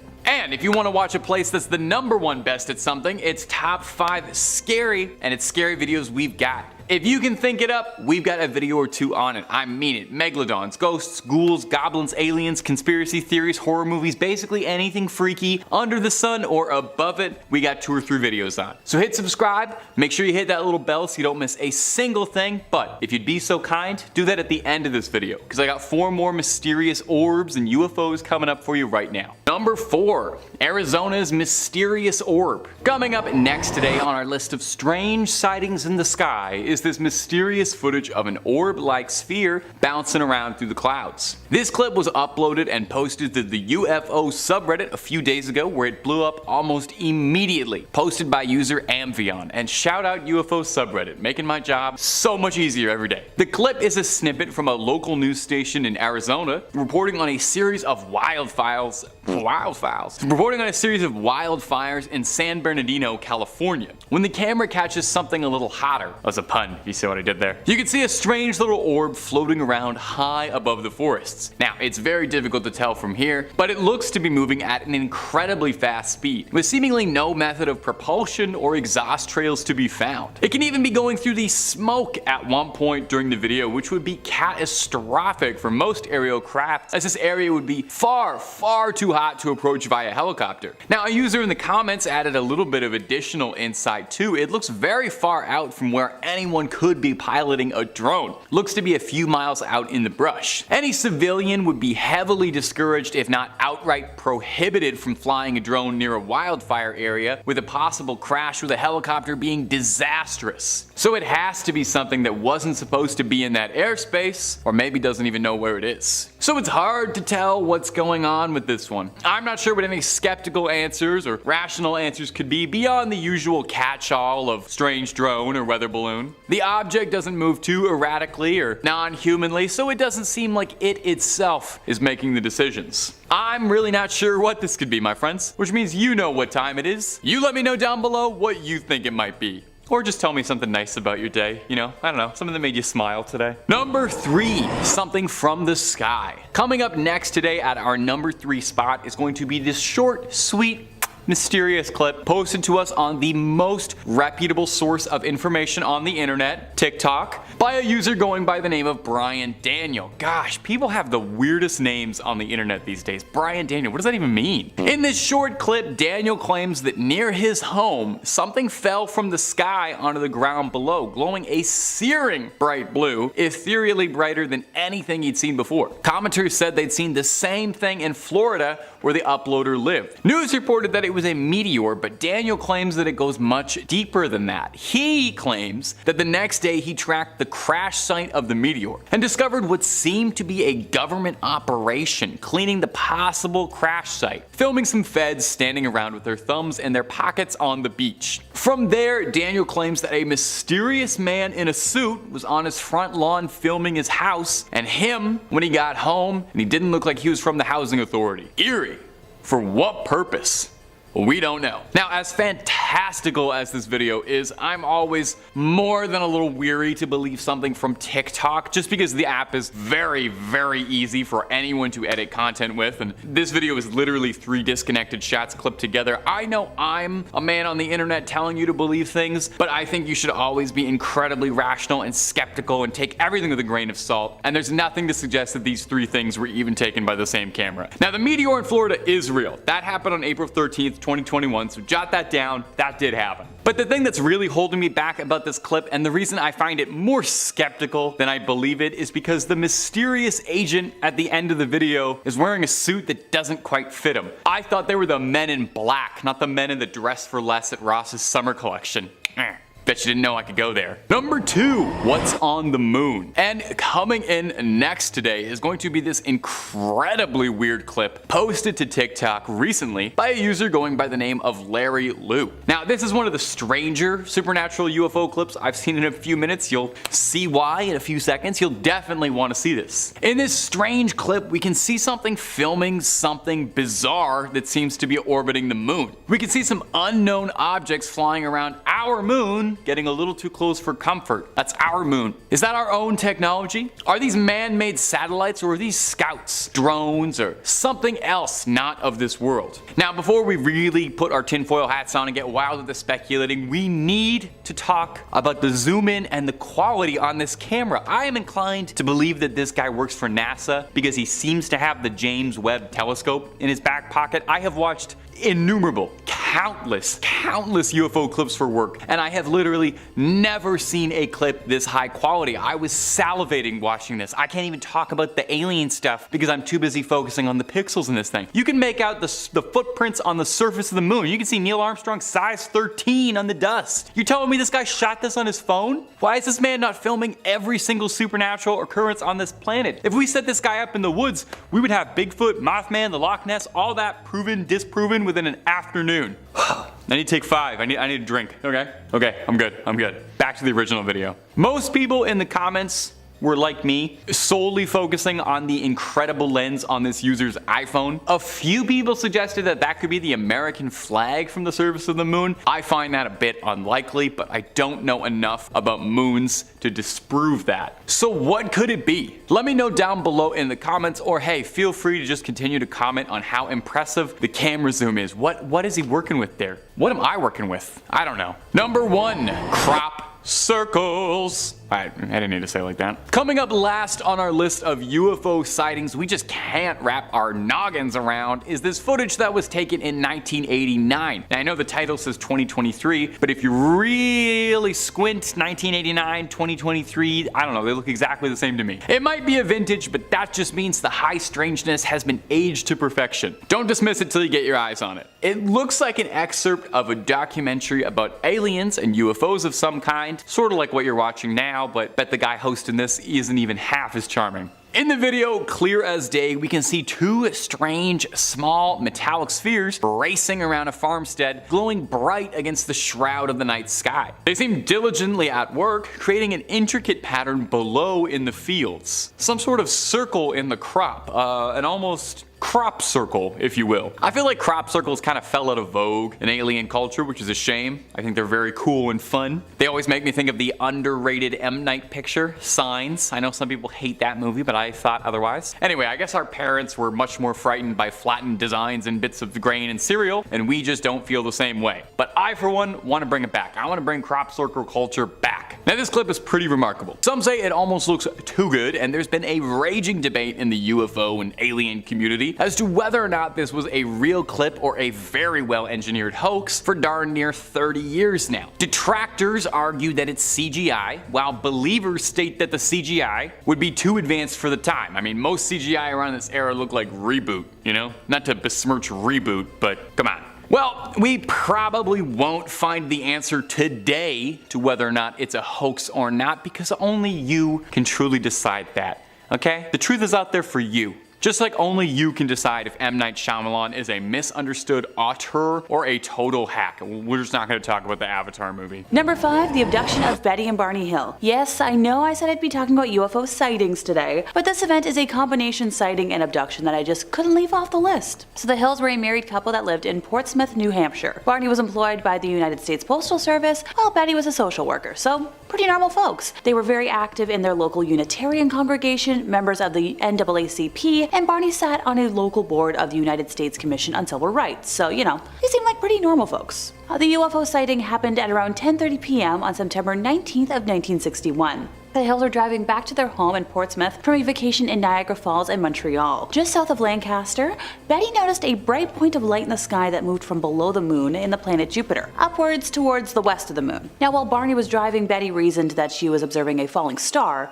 but it was moving up. So because it moved erratically and was growing bigger and brighter, Betty convinced Barney to stop the car for a closer look, as well as to walk their dog, Delcy. Barney obliged and stopped at a picnic area just south of Twin Mountain. Now by this point, Betty had dug out her binoculars for a closer look, described seeing an odd-shaped aircraft flashing multicolored lights travel across the face of the moon, believing it to be a flying saucer based off of stories she had heard from her sister. Taking his turn with the binoculars, Barney thought it was just a commercial plane at first, but soon changed his mind because without looking as if it had turned, the craft rapidly descended in his direction, causing him to realize something was wrong. The Hills said they continued driving on the isolated road, moving very slowly through Franconia Notch in order to observe the object as it came even closer. At one point, the object passed above a restaurant and signal tower on top of Cannon Mountain and came out near the old man of the mountain. Betty testified that it was at least 1.5 times the length of a granite cliff profile.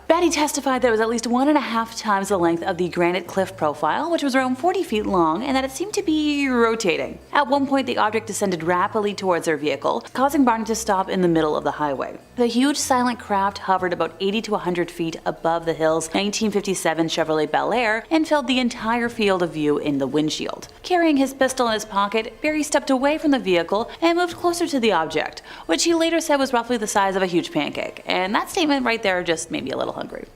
I love pancakes. Still using the binoculars, Barney claimed to have seen 8 to 11 humanoid figures peering out of the craft's windows, seeming to look at him. In his report to investigator Walter Webb of the National Investigations Committee on Aerial Phenomena, NICAP for short, Barney described specifically that the beings were somehow not human. In unison, all but one figure moved to what appeared to be a panel on the rear wall of the hallway that encircled the front portion of the craft. The one remaining figure continued to look at Barney and communicated a message telling him to stay where you are and keep looking. Barney had a recollection of observing the humanoid uniforms and black caps. Red lights on what appeared to be bat wing fins began to telescope out of the sides of the craft, and a long structure descended from the bottom of the craft. The silent aircraft approached what Barney estimated was within 50 to 80 feet overhead and around 300 feet away from him. Not arriving home until dawn, the Hills stated that they had some odd sensations and impulses they couldn't explain. Now, extremely confused, the Hills said they tried to reconstruct what exactly happened, because notice I just sort of fragmented there, but their memories were also incomplete and fragmented. Now, the rest of the night, the Hills have no idea. They didn't arrive home until after dawn, and they had some odd sensations and impulses they couldn't explain. And they're very extremely confused, and they tried to reconstruct what happened, but their memories were... After sleeping for a couple of hours, Betty awoke and placed the shoes and clothing that she had worn during the drive into her closet, observing that the dress was torn at the hem, the zipper, and the lining, and later noticed a pinkish powder on the dress. Now, over the years, 5 different laboratories have conducted chemical and forensic analyses, and they got nothing. Now, this wasn't the only damage to items in their possession. Barney said that the leather strap for the binoculars was torn, but couldn't remember how. The toes of his shoes were scraped, their watches were broken, and no matter what, they never worked again. There were shiny concentric circles, similar to the rings one would find on a tree trunk, on the car's trunk that had not been there the previous day. Now, Betty and Barney experimented with a compass. Noticed that when they moved it towards the spots, the needles would whirl rapidly, but when they moved it a few inches away from the shiny spots, it would drop down. 10 days after the UFO encounter, Betty began having a series of vivid dreams, which continued for 5 successive nights. She stated that she experienced them with a degree of detail and intensity that she had never had before. After the 5th night, they stopped and never recurred, though they occupied her thoughts during the day. Determined to recover their lost memories, the Hills opted to partake in hypnosis sessions. Barney recalled driving the car away from the UFO, but afterwards he felt compelled to pull it off the road and drive into the woods, eventually spotting 6 men standing on the dirt road. The car stalled and 3 of the men approached the car, telling Barney not to fear them.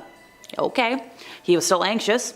no kidding, and reported that the leader told him to close his eyes. While hypnotized, Barney said, "I felt like the eyes had been pushed into my eyes," a statement he would repeat each session. The best anyone has been able to rebut what happened was claiming stress and sleep deprivation as the cause of what they saw and experienced. I'll admit, I'm usually much more of a skeptic, but this seems pretty dang real to me. Number 4, an Alabama spotting. This tale comes from a lovely lady named Lana and took place in Bose, Alabama back in July of 2014. It was around 10:30 at night. Lana and her friend were sitting on her friend's deck, enjoying a late night beverage of the non-alcoholic kind. And her friend exclaimed, "Look!" And Lana looked up in time to see a rectangular shaped object with lights circling around it, constantly changing colors. The duo found themselves repeating, "What is that?" in reference to, the obvious UFO. It briefly went dark and then reappeared, moving towards the property. Now, this house is situated at an elevation of 1,053 feet above sea level and features a very steep drop-off at the edge of the lawn, which is heavily wooded all the way down the mountain. The UFO was hovering just above the very tall trees, and as it moved closer and closer to the friends, a small semicircular shaped object was seen below the larger object. Lana grabbed her cell phone and began taking photos of what they were seeing. It came close enough to the lawn to reflect lying onto the grass before straightening itself out and flying at a speed Lana had never seen anything move at, and completely out of sight behind the trees. The large object began getting very bright, with almost fiery looking lights shooting out of the ring where the multicolored lights were first observed. They watched it for what seemed like a short period of time, but later realized they'd been out there watching for about an hour and a half. Lana has no direct memory of the object leaving or blinking out, just being gone, and began to take photos all around in hopes of finding where it went, being able to take a poor photo of what seemed to be two little creatures that we have. In addition to the UFOs, another glowing light appeared deep down in the woods. It would brighten when Lana talked to it, and then dim and brighten again on request. Her camera never recorded a photo of this object, although she's adamant that she snapped them repeatedly. Which I get, phone cameras are a little bit flighty at times. Lana's friend said once while watching the object she was going to get a flashlight and go out there and look more closely, but refrained from doing so when Lana advised otherwise after getting weird vibes from the unknown, which thank goodness they refrained. Who knows what could have happened. Number 3, an insectoid race? This story comes courtesy of a man named Rob Holstein and took place somewhere outside of the USA for once. Zigai, Cyprus. I tried my best. It's another recent account, having happened on April 20th of 2016 at around 8:30 at night. Rob and two of his friends had just finished their meal and were out in the garden talking, and after a moment of silence, a friend pointed out an unusually bright star moving across the sky, assuming it may have been like a comet or something. After a brief moment, Rob looked up to realize that it was stationary at around 75 to 100 feet above the tree line, and sat there, staring at whatever this was in complete shock. Every 15 seconds or so, it would lower its altitude until it was only a couple of feet from the treetops, and weirdly, absolutely no noise had been emitted from the UFO, which kind of par for the course. Rob tried getting out of his chair to scurry inside, but felt an overwhelming feeling of paralysis. Ditto for his friend. He turned to her to ask her what was going on, but she looked frozen in fear. After what felt like hours, something appeared from around the trees underneath the triangular craft. It was a humanoid figure, with a head similar to that of an ant and skin like a crocodile. It had extremely small eyes in proportion to its head, and long, thin appendages, walking right up to the fence before sharply turning and sprinting into the darkness of the trees. After a brief moment of complete fear, dread, and anxiousness, the craft moved in a linear path towards the west, before becoming no longer visible, and the feeling of paralysis slowly faded away from the friends. Thank goodness. Number 2, aliens just wanna have fun. Time to travel back in time to August of 1994, in Lac du Flambeau, Wisconsin. Now this story was reported anonymously, so I'll call our editor Edward for funsies. It was a summer night. He was driving around with his buddies for fun when they came up to a stop sign and noticed that there were what they thought to be young folks playing on the swing sets at the grade school, but when they pulled up to the playground, everyone had disappeared. Edward pulled up into the Horseshoe Drive all the way, and that's when they saw what he described as the outline of a white UFO with 2 white lights at the end of each wingtip, hovering above the tree line. Everyone in the car started to scream and holler, like go, go, go, go, go, go, go. And then the third light lit up in a bright orange color, almost like an eye pupil dilating. Edward floored the gas pedal and raced away. And by that point, everyone in the vehicle was in some state of hysterics. The group went to a friend's house, and the friend whose house it was, told her dad about it. He grabbed a flashlight and the group was going back. The dad even went to the woods but found nothing before returning home, and the friend group ventured to a local pizza place, told other friends about it, and drew pictures of what they saw to compare, and what do you know? They drew the same thing. Later that night, when the pizza place was closing, Edward ventured outside to start the car, but it was making a horrible noise, similar to if one were turning the ignition when the car was already running. His friend's brother opened the hood and unhooked the battery, and Edward decided to leave the car at the pizza place and walk home in fear. Over the next few days, he had heard that there were other sightings within a few mile radius, all taking place near water, which supports my theory about alien ships needing water to control their crafts. Number 1. Salem isn't just for witches. Captured on the morning of August 3rd of 1952, this creepy photo appears to show 4 unidentified flying objects hovering across the skies of Salem, Massachusetts. We know that the photographer's name was Shell Alpert, and that it was taken at Salem's Coast Guard Air Station, and that the objects were spotted above the Winter Island and Cat Cove areas, but little else is known about this bizarre image. Some have claimed that the lights are simply reflections in the window through which it was taken. Others point to incidents throughout the 1950s in which supposedly similar crafts were seen. It's pretty par for the course that information is missing and unknown in this case, since that's what the government enjoys doing when it comes to credible alien and UFO spottings, in attempts to cover them up, but I know otherwise. And that brings us to the end of our time, and suddenly I don't miss seeing stars in the sky as much as I used to, now that my brain is racing about what ifs. At number 5, Foo Fighters. And no, I don't mean the amazing band led by Dave Grohl, I mean the UFO event witnessed in the early 1940s during World War II. The term Foo Fighters may sound somewhat whimsical and even comical today, but during World War II, it was associated with mysterious and often eerie encounters in the skies. Allied fighter pilots in both the European and Pacific theaters of operations reported seeing unidentified flying objects or strange aerial phenomena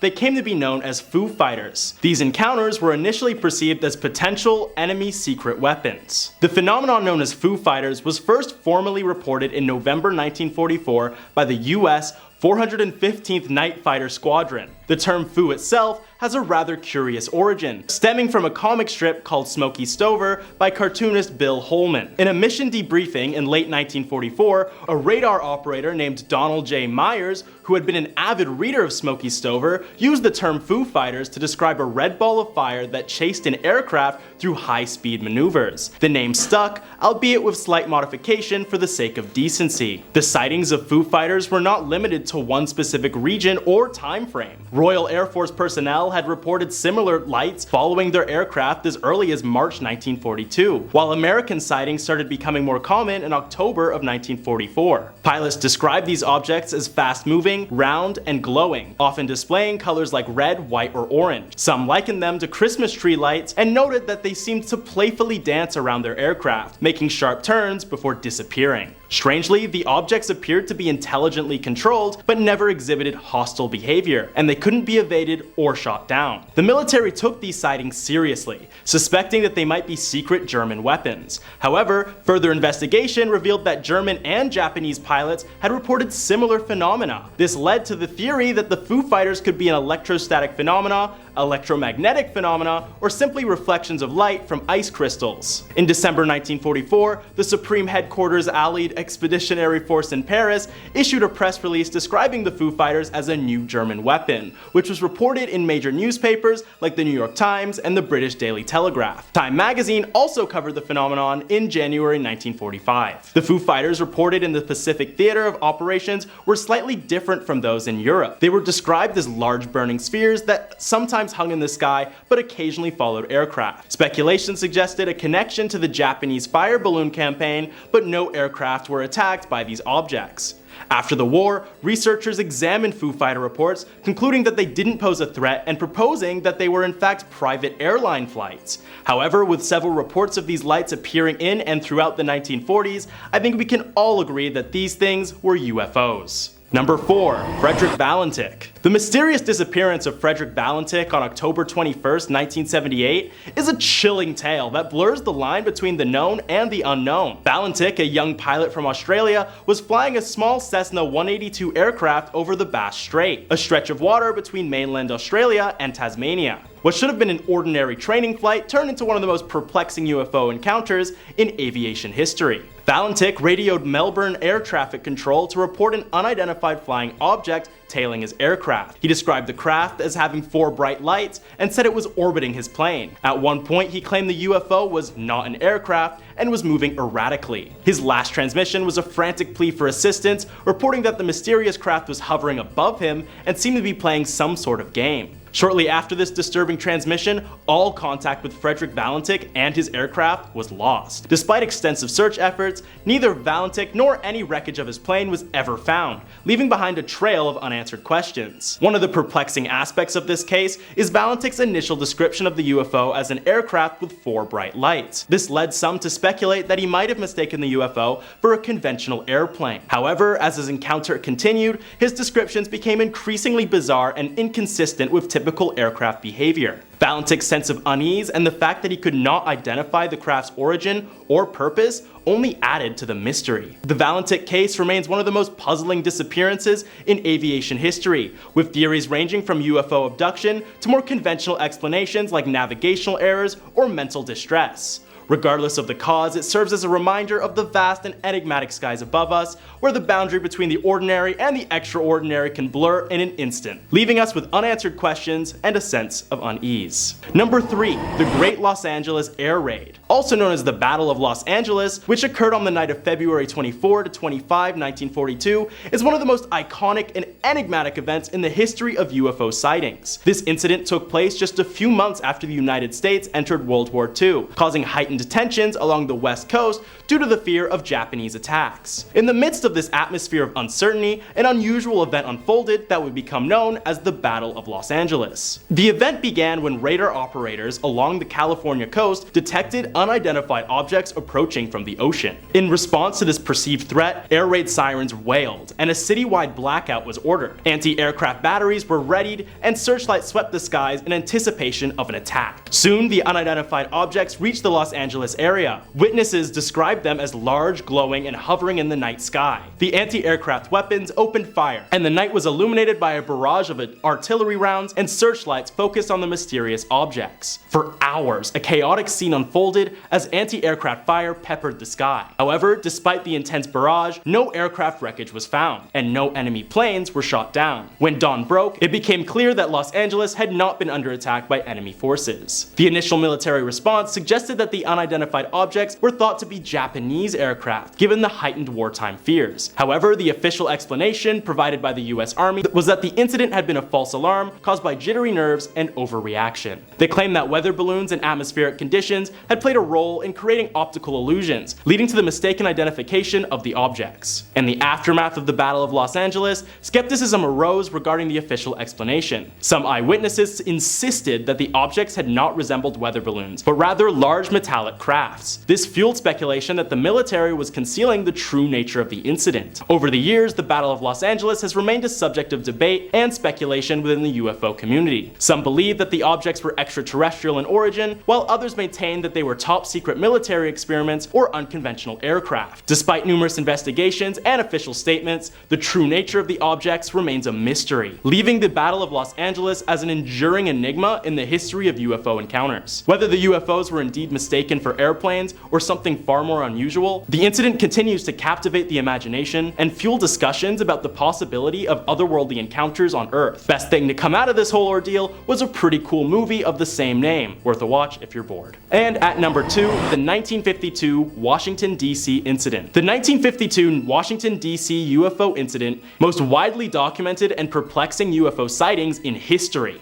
In July of that year, a series of sightings over the nation's capital sparked panic, military responses, and public intrigue. Amidst the Cold War and escalating tensions with the Soviet Union, the events of July 1952 only heightened the sense of unease in the United States. The saga began on July 12th, when radar operators at Washington National Airport, now known as Ronald Reagan Washington National Airport, detected a cluster of unidentified flying objects moving erratically and at high speeds in restricted airspace. The prompted reports were so unusual that they prompted alerts and the scrambling of fighter jets. Over the following night, similar incidents occurred, with multiple eyewitness accounts from both civilians and military personnel. What made the 1952 Washington, D.C. sightings particularly fascinating is that the objects were frequently mistaken for airplanes. They appeared as bright lights, often described as glowing orbs, and were seen darting across the night sky in ways that defied the capabilities of conventional aircraft. Witnesses reported that the objects would suddenly change direction, hover in the sky, and then accelerate rapidly, leaving pilots and air traffic controllers completely baffled. On July 26, 1952, the situation reached its peak when numerous UFOs were once again spotted over Washington, D.C. This time, the incident garnered significant media attention and was witnessed by thousands of people. The objects flew in restricted airspace, causing the immediate suspension of air traffic and the evacuation of the control tower. In response to the public concern and increasing media coverage, the US Air Force held a press conference on July 29th, during which they explained that the sightings were likely caused by temperature inversion, which can cause radar signals to bounce off atmospheric layers and create false returns. They asserted that the visual sightings were likely due to mass hysteria. Yeah, right. However, despite these official explanations, many remain skeptical, and the 1952 Washington, D.C. UFO incident remains a subject of debate among UFO enthusiasts and skeptics alike. Whether the objects were indeed the result of atmospheric phenomena or something more mysterious, the incident left an indelible mark on UFO lore, illustrating how even trained observers could mistake unconventional aerial phenomena for conventional aircraft during a time of heightened Cold War tensions. And at number 1, the Phoenix Lights. The Phoenix Lights phenomenon of March 13, 1997 ranks among the most eerie and chilling UFO sightings in recent history. On that fateful evening, thousands of Arizonans reported witnessing a series of unexplained lights in the night sky, while many observers described the lights as being part of a massive V-shaped craft. The UFOs were thought to be airplanes due to their formation and appearance. The event unfolded after sunset, when numerous residents across Arizona, primarily in the Phoenix metropolitan area, reported seeing a formation of mysterious lights in the sky. These lights appeared to be part of a single, massive object, estimated to be over a mile in length, with witnesses describing it as a V or boomerang shape. The sheer scale and the slow, deliberate movement of the craft perplexed onlookers, leading some to believe that it was not a conventional aircraft or anything they had ever seen before. Many reported that the lights had a soft, amber, or orange glow, and some even claimed to have seen a solid dark mass within the V-shaped formation. Despite the intriguing nature of the sightings, the official explanation offered by the US Air Force was that the Phoenix Lights were caused by military flares, dropped during the training exercises over the nearby Barry M. Goldwater Range. This explanation focused on a separate incident later in the evening, involving a formation of flares. According to the military, these flares illuminated the night sky and created the impression of a single massive object. However, this explanation did not satisfy many witnesses who were convinced that what they had seen earlier in the evening was not flares, but a structured craft. Critics argued that flares would not account for the V-shaped formation or the consistent movement of the lights. In retrospect, the Phoenix Lights remain an unsolved mystery, with some believing they were a massive otherworldly craft, while others accept the military's explanation. The incident serves as a reminder of how, even in an era of advanced technology and surveillance, UFO sightings can still spark widespread public intrigue and debate, leaving us to ponder the possibility that we may not always accurately identify what we see in the night sky. Number 5, Carlsbad. In August of 2022, a group of people reported an inexplicable glowing object illuminating the sky above them. They claimed to see red dots appearing, disappearing, and reappearing in the formation of a line. The group quickly took out their phones and began recording, then noticing a second and third formation of the same dotted lines. In response to the public questioning of this sighting, the National Air Force released a statement claiming that this was simply part of their training and that there was no cause for concern. They said that the dots were training operations from the Hollow Man Air Force Base, in which the pilots and planes were using flares. Many citizens questioned the legitimacy of the Air Force's response, stating that the lights simply do not look like flares, they look electronic. The National UFO Center released a quote that got people thinking. The greatest scientific question of our time is, are we alone? From this vantage point, it doesn't look like we are. People that are skeptical of the Air Force's honesty bring up an interesting observation. When one person captures a video of an unidentified aerial phenomenon, the Air Force reports it as tampered or photoshopped. But whenever the video is taken by multiple people from multiple angles, the Air Force creates an excuse, citing tests or astral anomalies as the reasoning behind the flying objects. Many find the responses to be odd, wondering why no one is alerted of testing beforehand. The Air Force continues to come up with explanations after the videos are brought to their attention. Is it just as naive to believe in UFOs as it is to blindly believe the organization that has lied to us in the past? Number 4, Roswell. The Roswell incident is generously and fairly credited as a pivoting point for the culture surrounding aerial phenomenons today. In 1947, an object crash landed on ranch land in Roswell, New Mexico. Mac Brazel and his son were driving across their land when they came across the wreckage. Brazel described the scene as a large area of bright wreckage made up of rubber strips, tinfoil, and rather tough paper and sticks. Perplexed by the strange assortment of items that had randomly appeared, Brazel decided to take the items into the police. The object that crashed had several crash sites. Others who claim to have seen the object crash land in different locations say that they saw small humanoid creatures leaving the ship, seemingly running away from the wreckage. About a week after the crash, Brazel had been able to collect most of the wreckage, so he drove into Roswell. Brazel brought the items to Sheriff George Wilcox, who ended up being just as confused as Brazel was regarding the origin of the materials. The sheriff decided to contact the commander of Roswell Army's Air Forces. The news worked itself up the chain of command, eventually reaching an intelligence officer named Major Jesse Marcel. Marcel traveled to the crash sites and retrieved the remainder of the wreckage. Then, Marcel provided a public statement for the newspapers. The intelligence office of the 509th Bombardment Group at Roswell Army Airfield announced at noon today that the field has come into the possession of a flying saucer. Pilot Kenneth Arnold also confirmed the existence of the saucer, claiming that he too had seen a flying object. Only days later, the news ran rampant with flying saucer headlines. The Air Force released a statement claiming that the object was merely a weather balloon, but in 1978, Marcel revealed that the claim of it being a weather balloon was a hoax meant to distract the public. He speculated that the debris' origin was not of this world. Public speculation exploded with hundreds of theories as to what was found that day, and to this day, the Air Force continues to deny that the debris was extraterrestrial. New theories regarding the Roswell incident continue to be talked about, making it one of, if not the most popular UFO sighting to date. Number 3.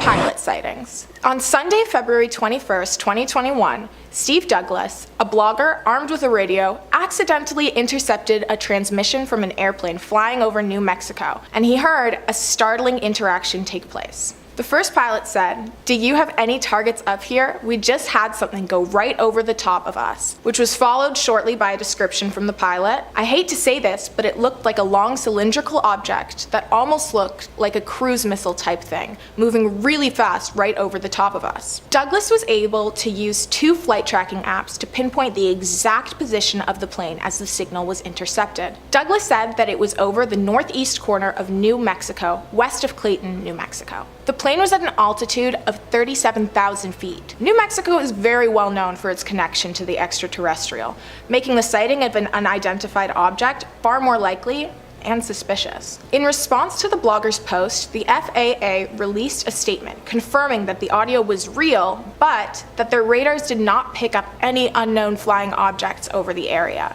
Pilot sighting strange flying objects supposedly happens fairly regularly, and there are many similar cases of pilots seeing objects flying over them or in the distance. But then, the command tower claims that there's no sign of anything on the radar. The Air Force has been extremely secretive in the past, adamantly denying the accusation that they're aware of an extraterrestrial life force. But in recent years, they've been denying less and avoiding more. Do you think it's because they can no longer hide it? Or possibly, extraterrestrial life isn't as harmful as we once believed? Number 2.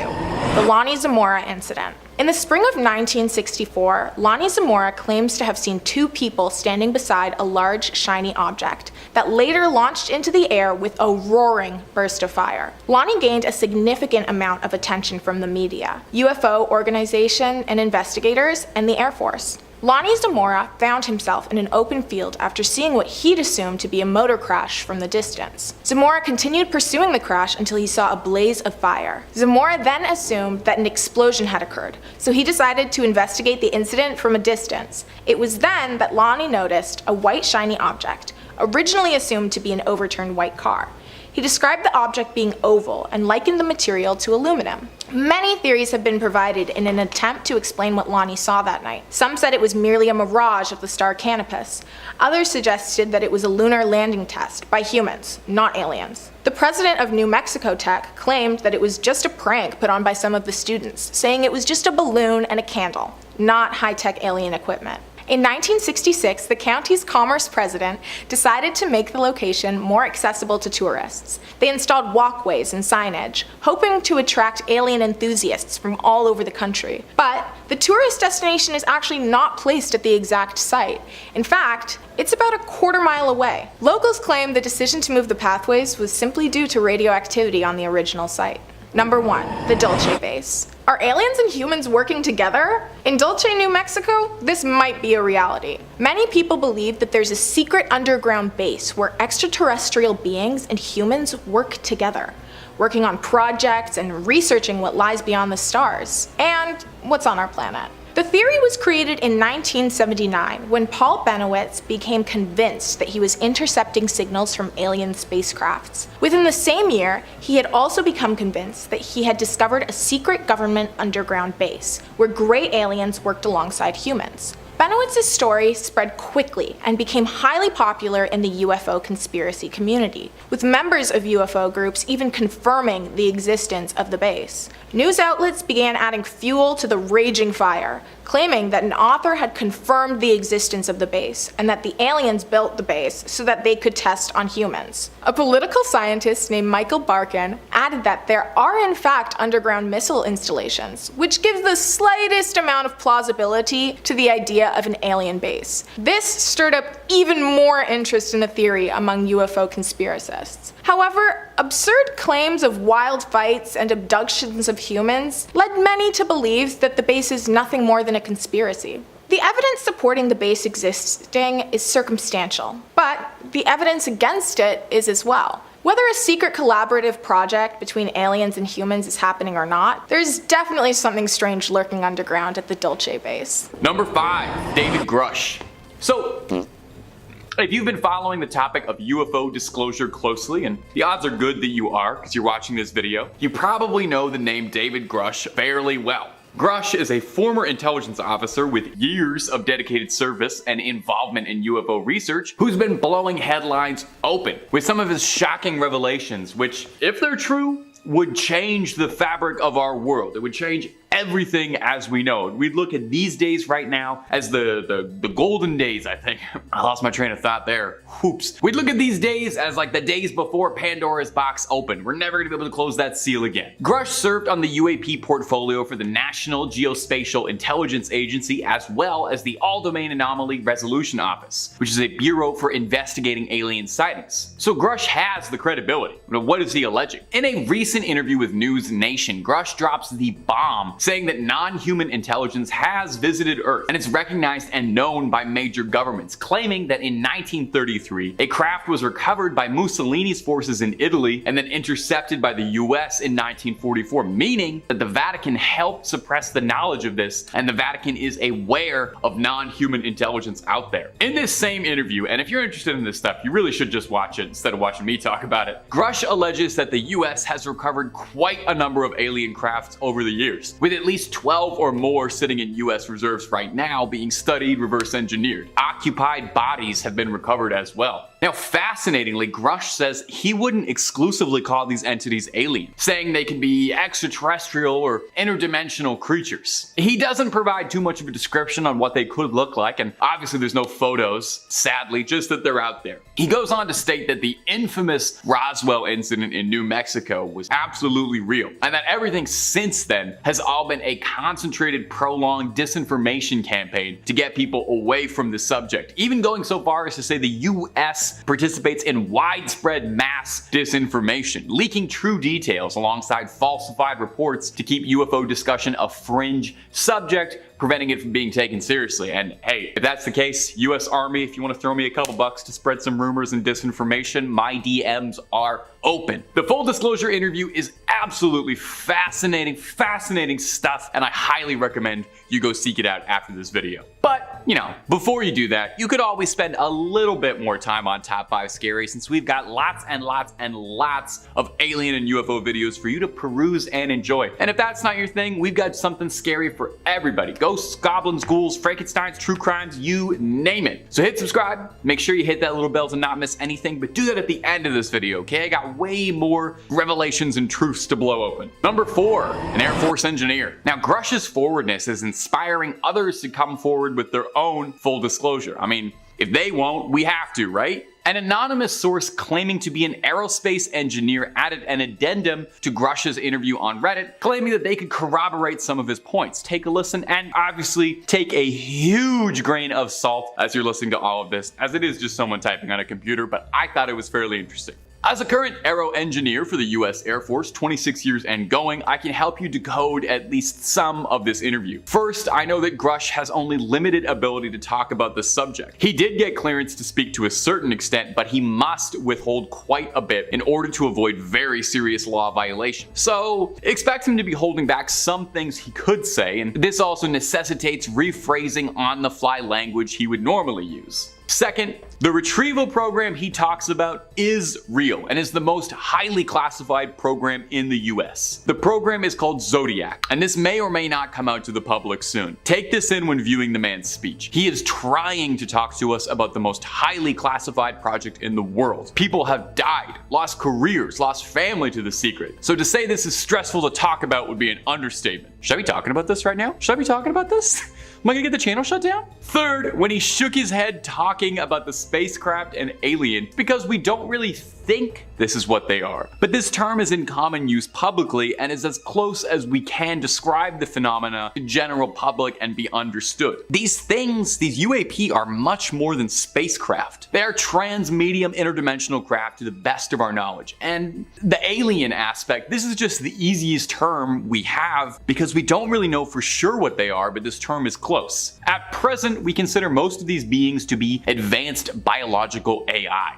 Ooh. Lastly, I can tell you from my own experience while on duty, these are real. I can tell you this because I was present on 2 occasions. I wasn't read into this program, so I can only tell you I was there on 2 occasions, happenstance, and they're as real as the nose on your face. Well, as you can see on my face, my nose is pretty real, pretty here, all natural, no work done on that thing. So that means this guy's story is real too, and a fascinating story it is. Number 3, Stephen Greer's disclosure. Dr. Stephen Greer is a renowned ufologist and a former physician intent on waking the public up and achieving that full disclosure. Possibly inspired by the surge of whistleblowing in recent months, he held a press conference with several key witnesses and testimonies that he believed would provide adequate disclosure and get the truth out there. Now, the whole thing is available online, and assuming we take all of these things as fact and it's not a very well organized grift, the secrets revealed within are life-changing. Greer claims that many different civilizations of extraterrestrials have all visited Earth, okay? Not just one species or one civilization, but lots. Now, he reports that as of now, no non-human entities have displayed an outward hostility towards humans, which is nice. That's one less thing to worry about. Don't have to worry about the Covenant coming in anytime soon. Like Grush, Greer claims that the US has had access to non-human craft, and they've been studying the tech for breakthroughs in weapons, in cloaking, propulsion, energy technology. Now, this is the really fascinating part, is a claim that one reverse-engineered extraterrestrial technology is pre-programmed life forms, a sort of synthetic artificial life which are mistaken for aliens, described as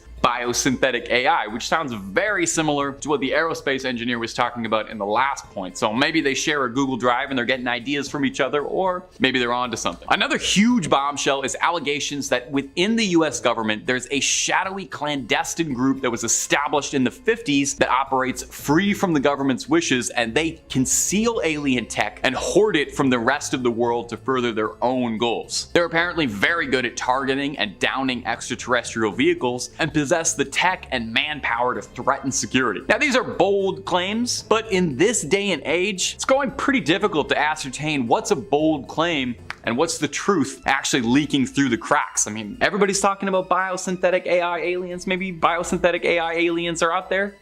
Number 2, Corporal John Weingant. Now, if y'all remember to the last part of this video, not the previous thing I just talked about, but the last 5 parts I talked about it. Part 1. We spoke of the testimony given by the Marine Michael Herrera, who claims that he saw paramilitary forces that seemed to be American loading weapons and munitions into an octagonal, non-human looking craft while he was deployed in Indonesia in 2009. Now, the story sounded outrageous, kind of like the plot of a video game, but also sound extremely similar to an eyewitness account from another Marine years and years and years earlier in Peru. Now, you take a listen to the statement by Lance Corporal John Weingant. Lance Corporal Weingant had been a Marine Marine since 1994 and in 1997 was deployed to Peru. Alerted to a possible friendly ship that had crashed at 3 a.m., he and a few other Marines drove out to the crash site in Humvees to investigate. After hours of searching through the brush, they found a gash in the land where it seemed as if something super hot had cut through the land, claiming that it looked as if a laser had gone through with surgical precision. And at the peak of the gash was this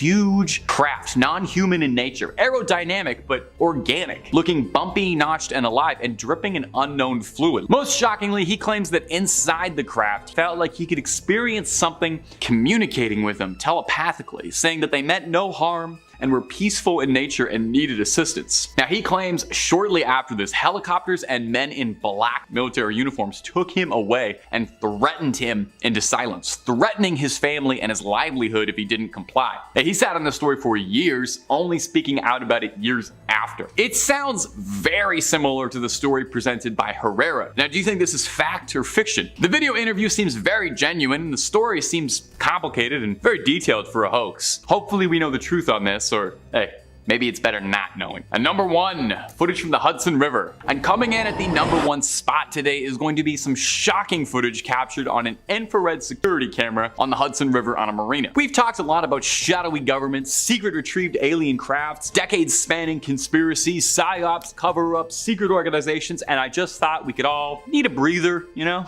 Something light, end the video something fluffy and fun, and it's about time I included one clip of a grainy, strange object darting across the sky that we can all argue about or speculate on wildly. It's the most fun part of UFO stuff. The clip is short and sweet, and you get everything you need. We see a pretty clear view of a marina, and then bam, right in front of your eyes. Seems like somebody hit the FTL drive, is taken off to a new galaxy, right? 12 parsecs away. Like, what else could that be? Now, I always try to play fair with the skepticism. Some commenters aren't convinced that this is proof of mass relay-based travel in starships, with some saying that it's as simple as a security camera bugging out, and if you'll pardon the pun, catching a bug flying close by at a particularly high speed. Leaves a trail because of the longer shutter speed being used by the camera at night. The object appears so brightly because it's illuminated by the infrared LEDs in the camera, which are designed to illuminate objects close to the camera at night, which all sounds very reasonable, but at the same time, now I don't know. Maybe it's just because I've been talking about aliens. Maybe it's because I watched the video slow down a few times, but it really seems like it's something just blasting off, you know? Blasting off like Team Rocket. The object appears out of nowhere for a few frames, shoots off into the dark, and then vanishes. It doesn't seem like a bug is what I'm trying to get across. But maybe that's just because I want to believe. You know, we're getting closer and closer to it every day. It's only a matter of time now before you log on to YouTube and you see Top 5 Scary uploading top 5 coolest aliens I've talked to personally, and the thumbnail is going to be me shaking hands with one. Look forward in the next couple weeks. Number 5, the USS Omaha. Coming up first today on our list of unexplained UFO sightings on camera is going to be this wild footage taken off the coast of San Diego from on board the Navy ship USS Omaha. The video footage was shot on an FLIR camera, which is an incredibly expensive, fancy bit of tech. It's a thermal camera to detect heat. It's perfect for this sort of thing, and if you want one for yourself, civilians can buy these cameras. They cost $300,000. That's about 1 month's rent in Toronto. Very fair. In the footage, we can see what looks to be a sphere-like object flying over the ship before entering the water. The Omaha claimed that for days before this incident was recorded, they were seeing drone-like objects flying around their ship that the crew had no knowledge of. This footage was taken from a crew member trying to ascertain what it was that they were dealing with.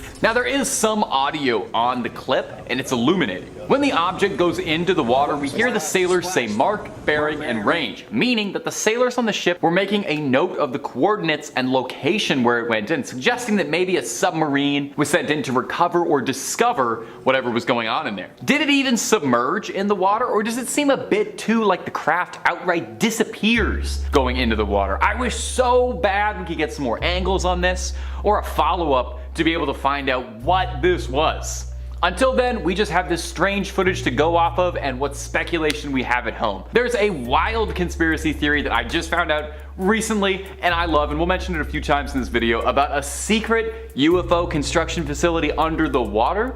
Maybe this drone was heading on home. Who knows? And if you're looking for way more conspiracy theories about really anything, aliens, Bigfoot, JFK, you name it, we got all of that and then some on Top 5 Scary. We really have a video on just about anything and everything you can think of that's freaky and eeky. So hit subscribe, make sure you hit that little bell so you don't miss a scream, but if you wouldn't mind, do that at the end of this video, because I got 4 more stories of UFO sightings coming up for you right now. Whew, number 4. Our next clip comes to us from the UFO subreddit, and it was posted by user TheFiro saying, "This video was taken by a good friend of mine on a flight to El Paso, and as soon as it gets noticed, it's gone." In the video, we can see we're in the passenger seat of a jet, high above the ground. And flying around the windows is an unexplained object zipping around at high speeds. Saucer-like object, looking a bit like maybe it was a frisbee that got tossed into the air by Godzilla. Now, it does definitely look like a classic flying saucer, like what you imagine a UFO to be, but not as many people were convinced. More than a few people in the comments section for this one were a little skeptical of this high-flying footage. Several commenters suggested that this flying saucer is actually little more than a reflection of something from inside the plane's cabin, suggesting that if you pause enough and look right in the video, you can see the object's reflection being repeated in the window pane. Now, there are just as many people suggesting that it is a solid object existing outside the plane. The trouble is, we've been given very limited footage and it's hard to tell, and there was no follow-up by the original poster to provide any more details, so we only have this little excerpt that we've been given. Whenever there's a scenario like this, I do like to leave it up to you, my faithful YouTube comment audience. What do you think? Is this a flying saucer soaring above the clouds or just a reflection of some light? I could honestly go either way with this one. I will say it could easily be explainable as a reflection, but I also feel like the object has a certain weight to it. I don't know, I'm directly in the middle for this one. I'm a centrist on this video. It should have been the number 3 point, but it wasn't. Anyway, jury's out. Please let me know what you think of this. Let's move on to number 3. Number 3, New Delhi. Coming up next is going to be this clip shared online with the caption, "A weird set of lights above New Delhi."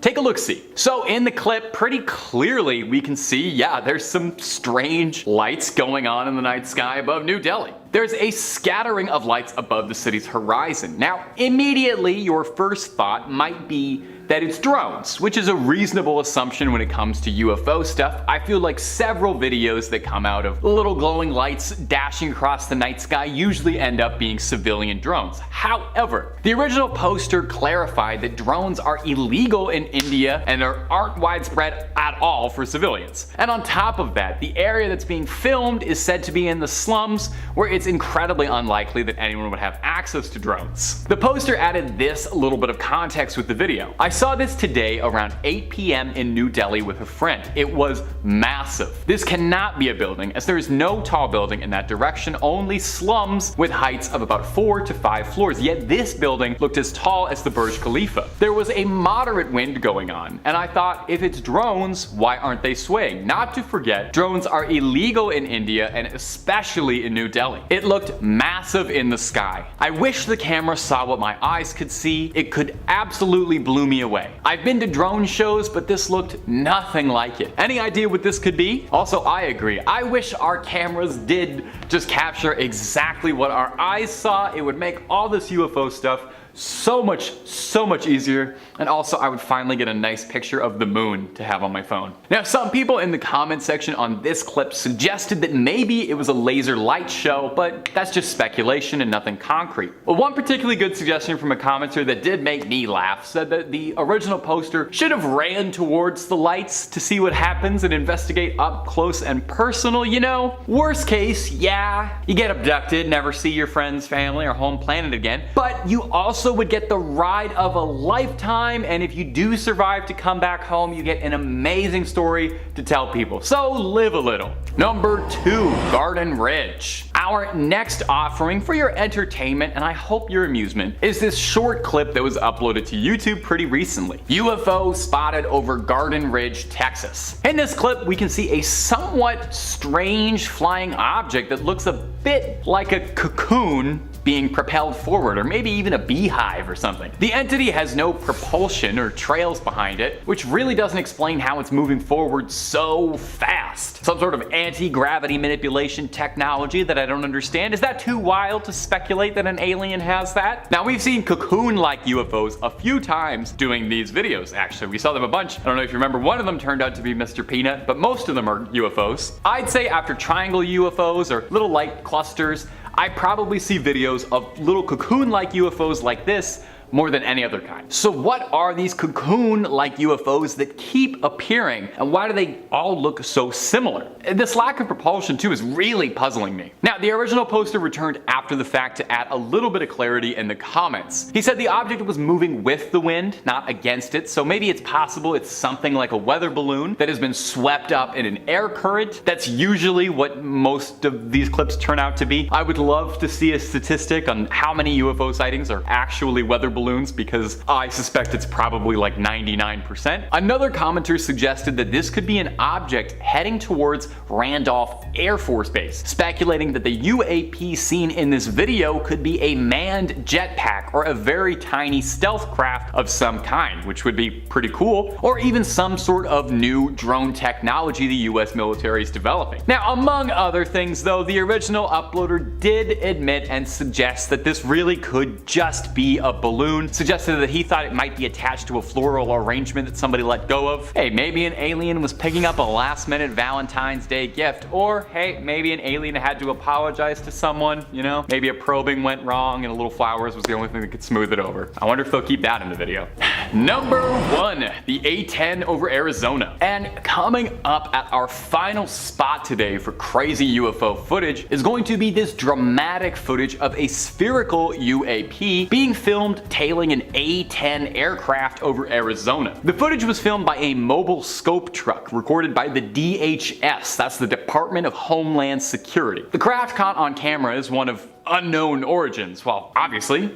So why it's a UFO. The U doesn't stand for usual, it's unidentified. Now, there's really not a lot to go on from this clip, as the original uploader didn't provide a ton of insight or backstory beyond the short clip, so we're left with mostly speculation. Similar to the previous clip, I have to wonder maybe if this is a drone of some kind due to its size in comparison to the rest of the craft, which dwarfs it. Could this be an unmanned craft? Is someone piloting it from a remote location far away? Now, earlier in the video, I quickly shouted out a conspiracy which I recently discovered, and I hope we can do like a full video on it because it was fascinating, saying that a majority of the crafts that we see in UFO videos are scout crafts that come from a construction facility hidden somewhere deep beneath the ocean from a civilization that predates ours. This advanced technological facility is manned by an artificial intelligence that keeps it running autonomously and produces these small crafts naturally to scout out the planet and, well, I don't know yet what they're doing, but something alien. Now, obviously, that is a very, very, very tinfoil hat theory. I got it from a less than reputable website, but it is a ton of fun to speculate on and would certainly make sense why there are so many sightings of these similar objects if they were all literally coming from the same factory line. And also, wouldn't that just be the nicest, I don't know, funniest little ironic cap to aliens if we're spending all our time looking up, but they've been below us the whole time? Anyway, something to think about. Number 5. Alright, the 2019 Jackson spotting. Folks, we are starting today off with the usual disclaimer that if the footage or photos that I'm talking about don't appear, it's because they've disappeared from the interwebs between when I did my research and when this hits the World Wide Web. Which honestly, in my personal opinion, leads me to believe we're on the right track to the point where the Men in Black are watching, or I just have the worst luck. 50-50. So in August of 2019, an intriguing video surfaced on the internet raising questions that NASA can't easily dismiss. The footage sent to Buckrail website by an anonymous reader shows a mysterious flying object over Jackson Hole, which is located in Wyoming, by the way. I thought it was in Florida. This unidentified phenomenon occurred during the Perseid meteor shower, but it exhibited peculiar characteristics that challenged conventional explanations. The anonymous observer, working a night shift, initially thought it might be a meteor, but it moved way too slow and seemingly too close to to the ground for that. So after checking flight records, no aircrafts were reported in that airspace at that time. And what truly baffled the observer was a sudden brilliant flash at the end of the object's trajectory, illuminating the sky. Such an occurrence defied conventional wisdom, leading to the tongue-in-cheek speculation of aliens in their sleep-deprived state. Hey, after analyzing the video frame by frame, experts ruled out meteors due to the object's brightness and slow movement, which lacked the characteristic streak of meteors. Some suggested it could be a drone, as drone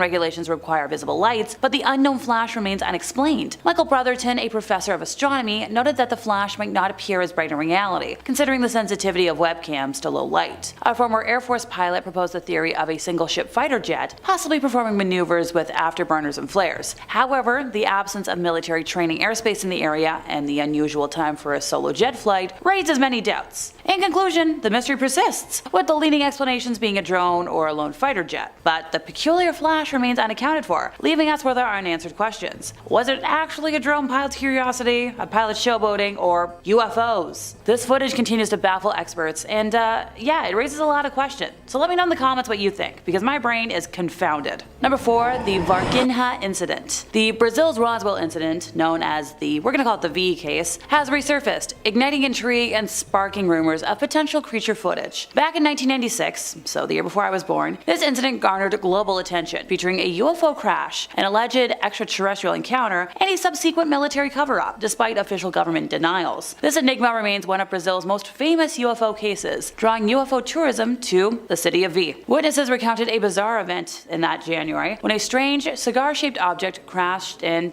the city of V. Locals observed its gradual descent, describing it as resembling a struggling washing machine. The incident was followed by the arrival of military personnel who cordoned off the area. Now, subsequently, a group of girls claimed to have encountered a strange creature with brown, oily skin, V-shaped feet, a large head, and huge red eyes. The Brazilian military later attributed this creature to a homeless man covered in mud, but the witnesses vehemently disagreed. They recalled the creature's fearful expression and alien characteristics, leading them to believe it was not a human or an animal. The mystery deepened when 2 military police officers reportedly captured the creature, only for one of them to suffer a fatal infection shortly afterwards. Now, the recent documentary Moment of Contact has reignited interest in the case, featuring interviews with witnesses and an anonymous whistleblower known as Military X. This whistleblower claimed to have been involved in transporting the creature's body to the ESA Army base. His description of the creature's oily skin and V-shaped foot only added to the mystery and credibility. Additionally, a former Brazilian Air Force traffic controller alleged that the US Air Force landed unannounced and dispatched helicopters to collect something in the city of V. The documentary concludes with the filmmakers pursuing video and photographic evidence, suggesting that such evidence exists somewhere in Brazil. Now, this incident occurred in a climate of increased UFO attention, both in Brazil and internationally. But with witnesses and whistleblowers sharing their accounts and claims of photographic evidence, the mystery of Brazil's Roswell remains a captivating enigma, challenging official explanations and leaving room for speculation and,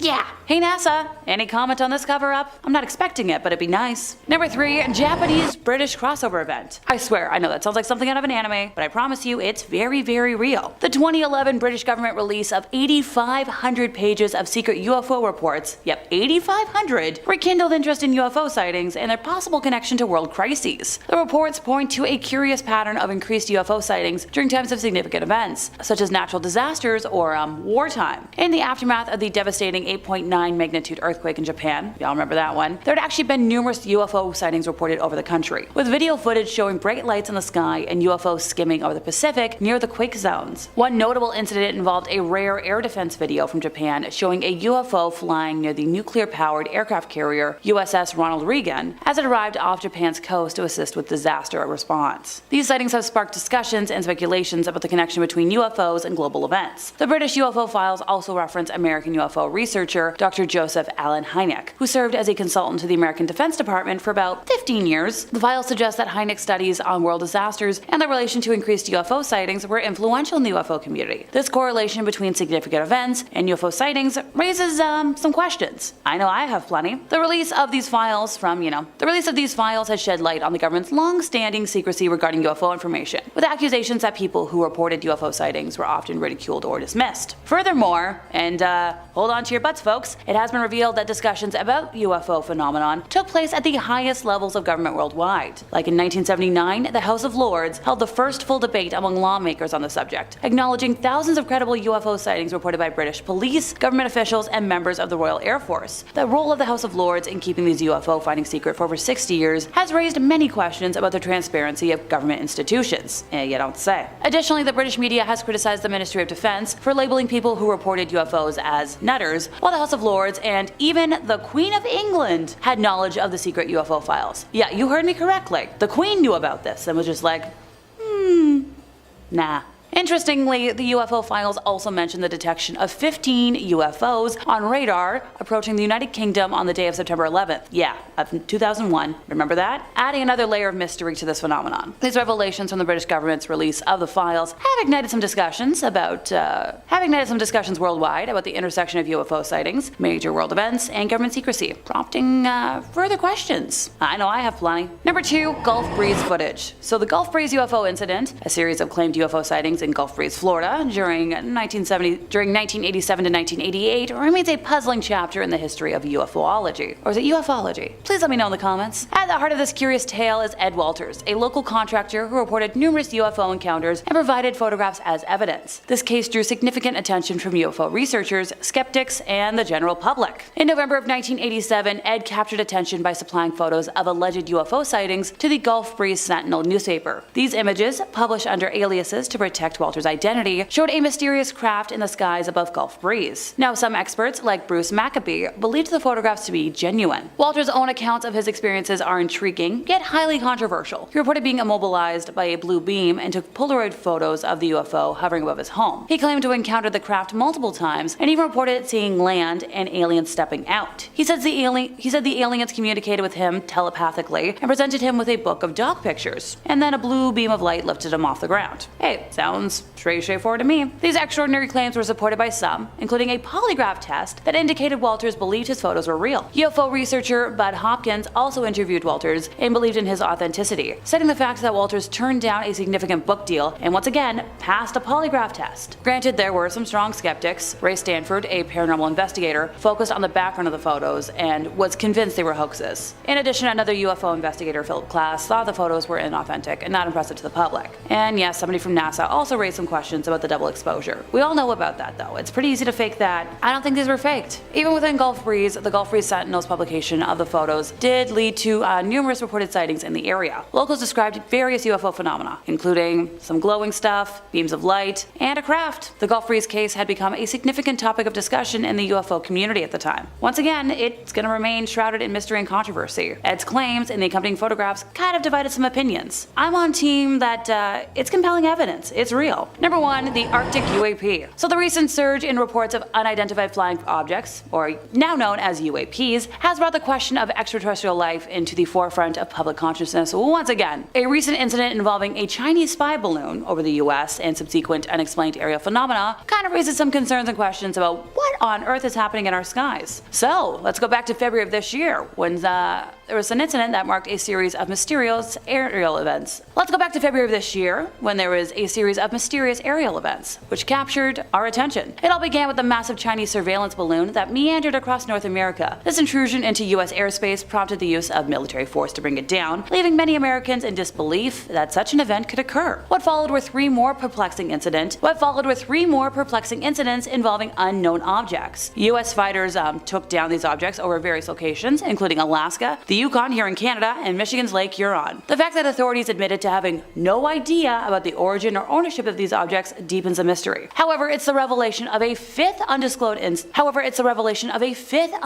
incident over the Arctic Circle on February 1st that truly raises some eyebrows. The involvement of 8 or 9 UAPs detected over the Arctic led to the deployment of fighter jets in an attempt to intercept them. Now, these objects exhibited high-speed maneuvering, eluding the pursuit of military aircraft. Former Deputy Assistant Secretary of Defense Christopher Mellon corroborated this account. It's a clear indication of a larger issue, the lack of transparency and information from the Air Force regarding UAPs. Popular outlet News Nation reached out to both the Pentagon and NORAD, but the responses didn't provide satisfactory answers. NORAD denied allegations of scrambling fighter jets to intercept UAPs, attributing aircraft presence in the area to a training operation. Also, there's an unsettling silence surrounding the Alaska object, come down on February 10th. Despite the White House's assurances that debris recovery efforts would be made, none of that was happening. So are these advanced technologies, espionage activities, or something beyond our current understanding? Now come on, I can't be the only one getting a bad case of deja vu with this one. This is almost textbook with what the government did to cover up the Roswell case for years.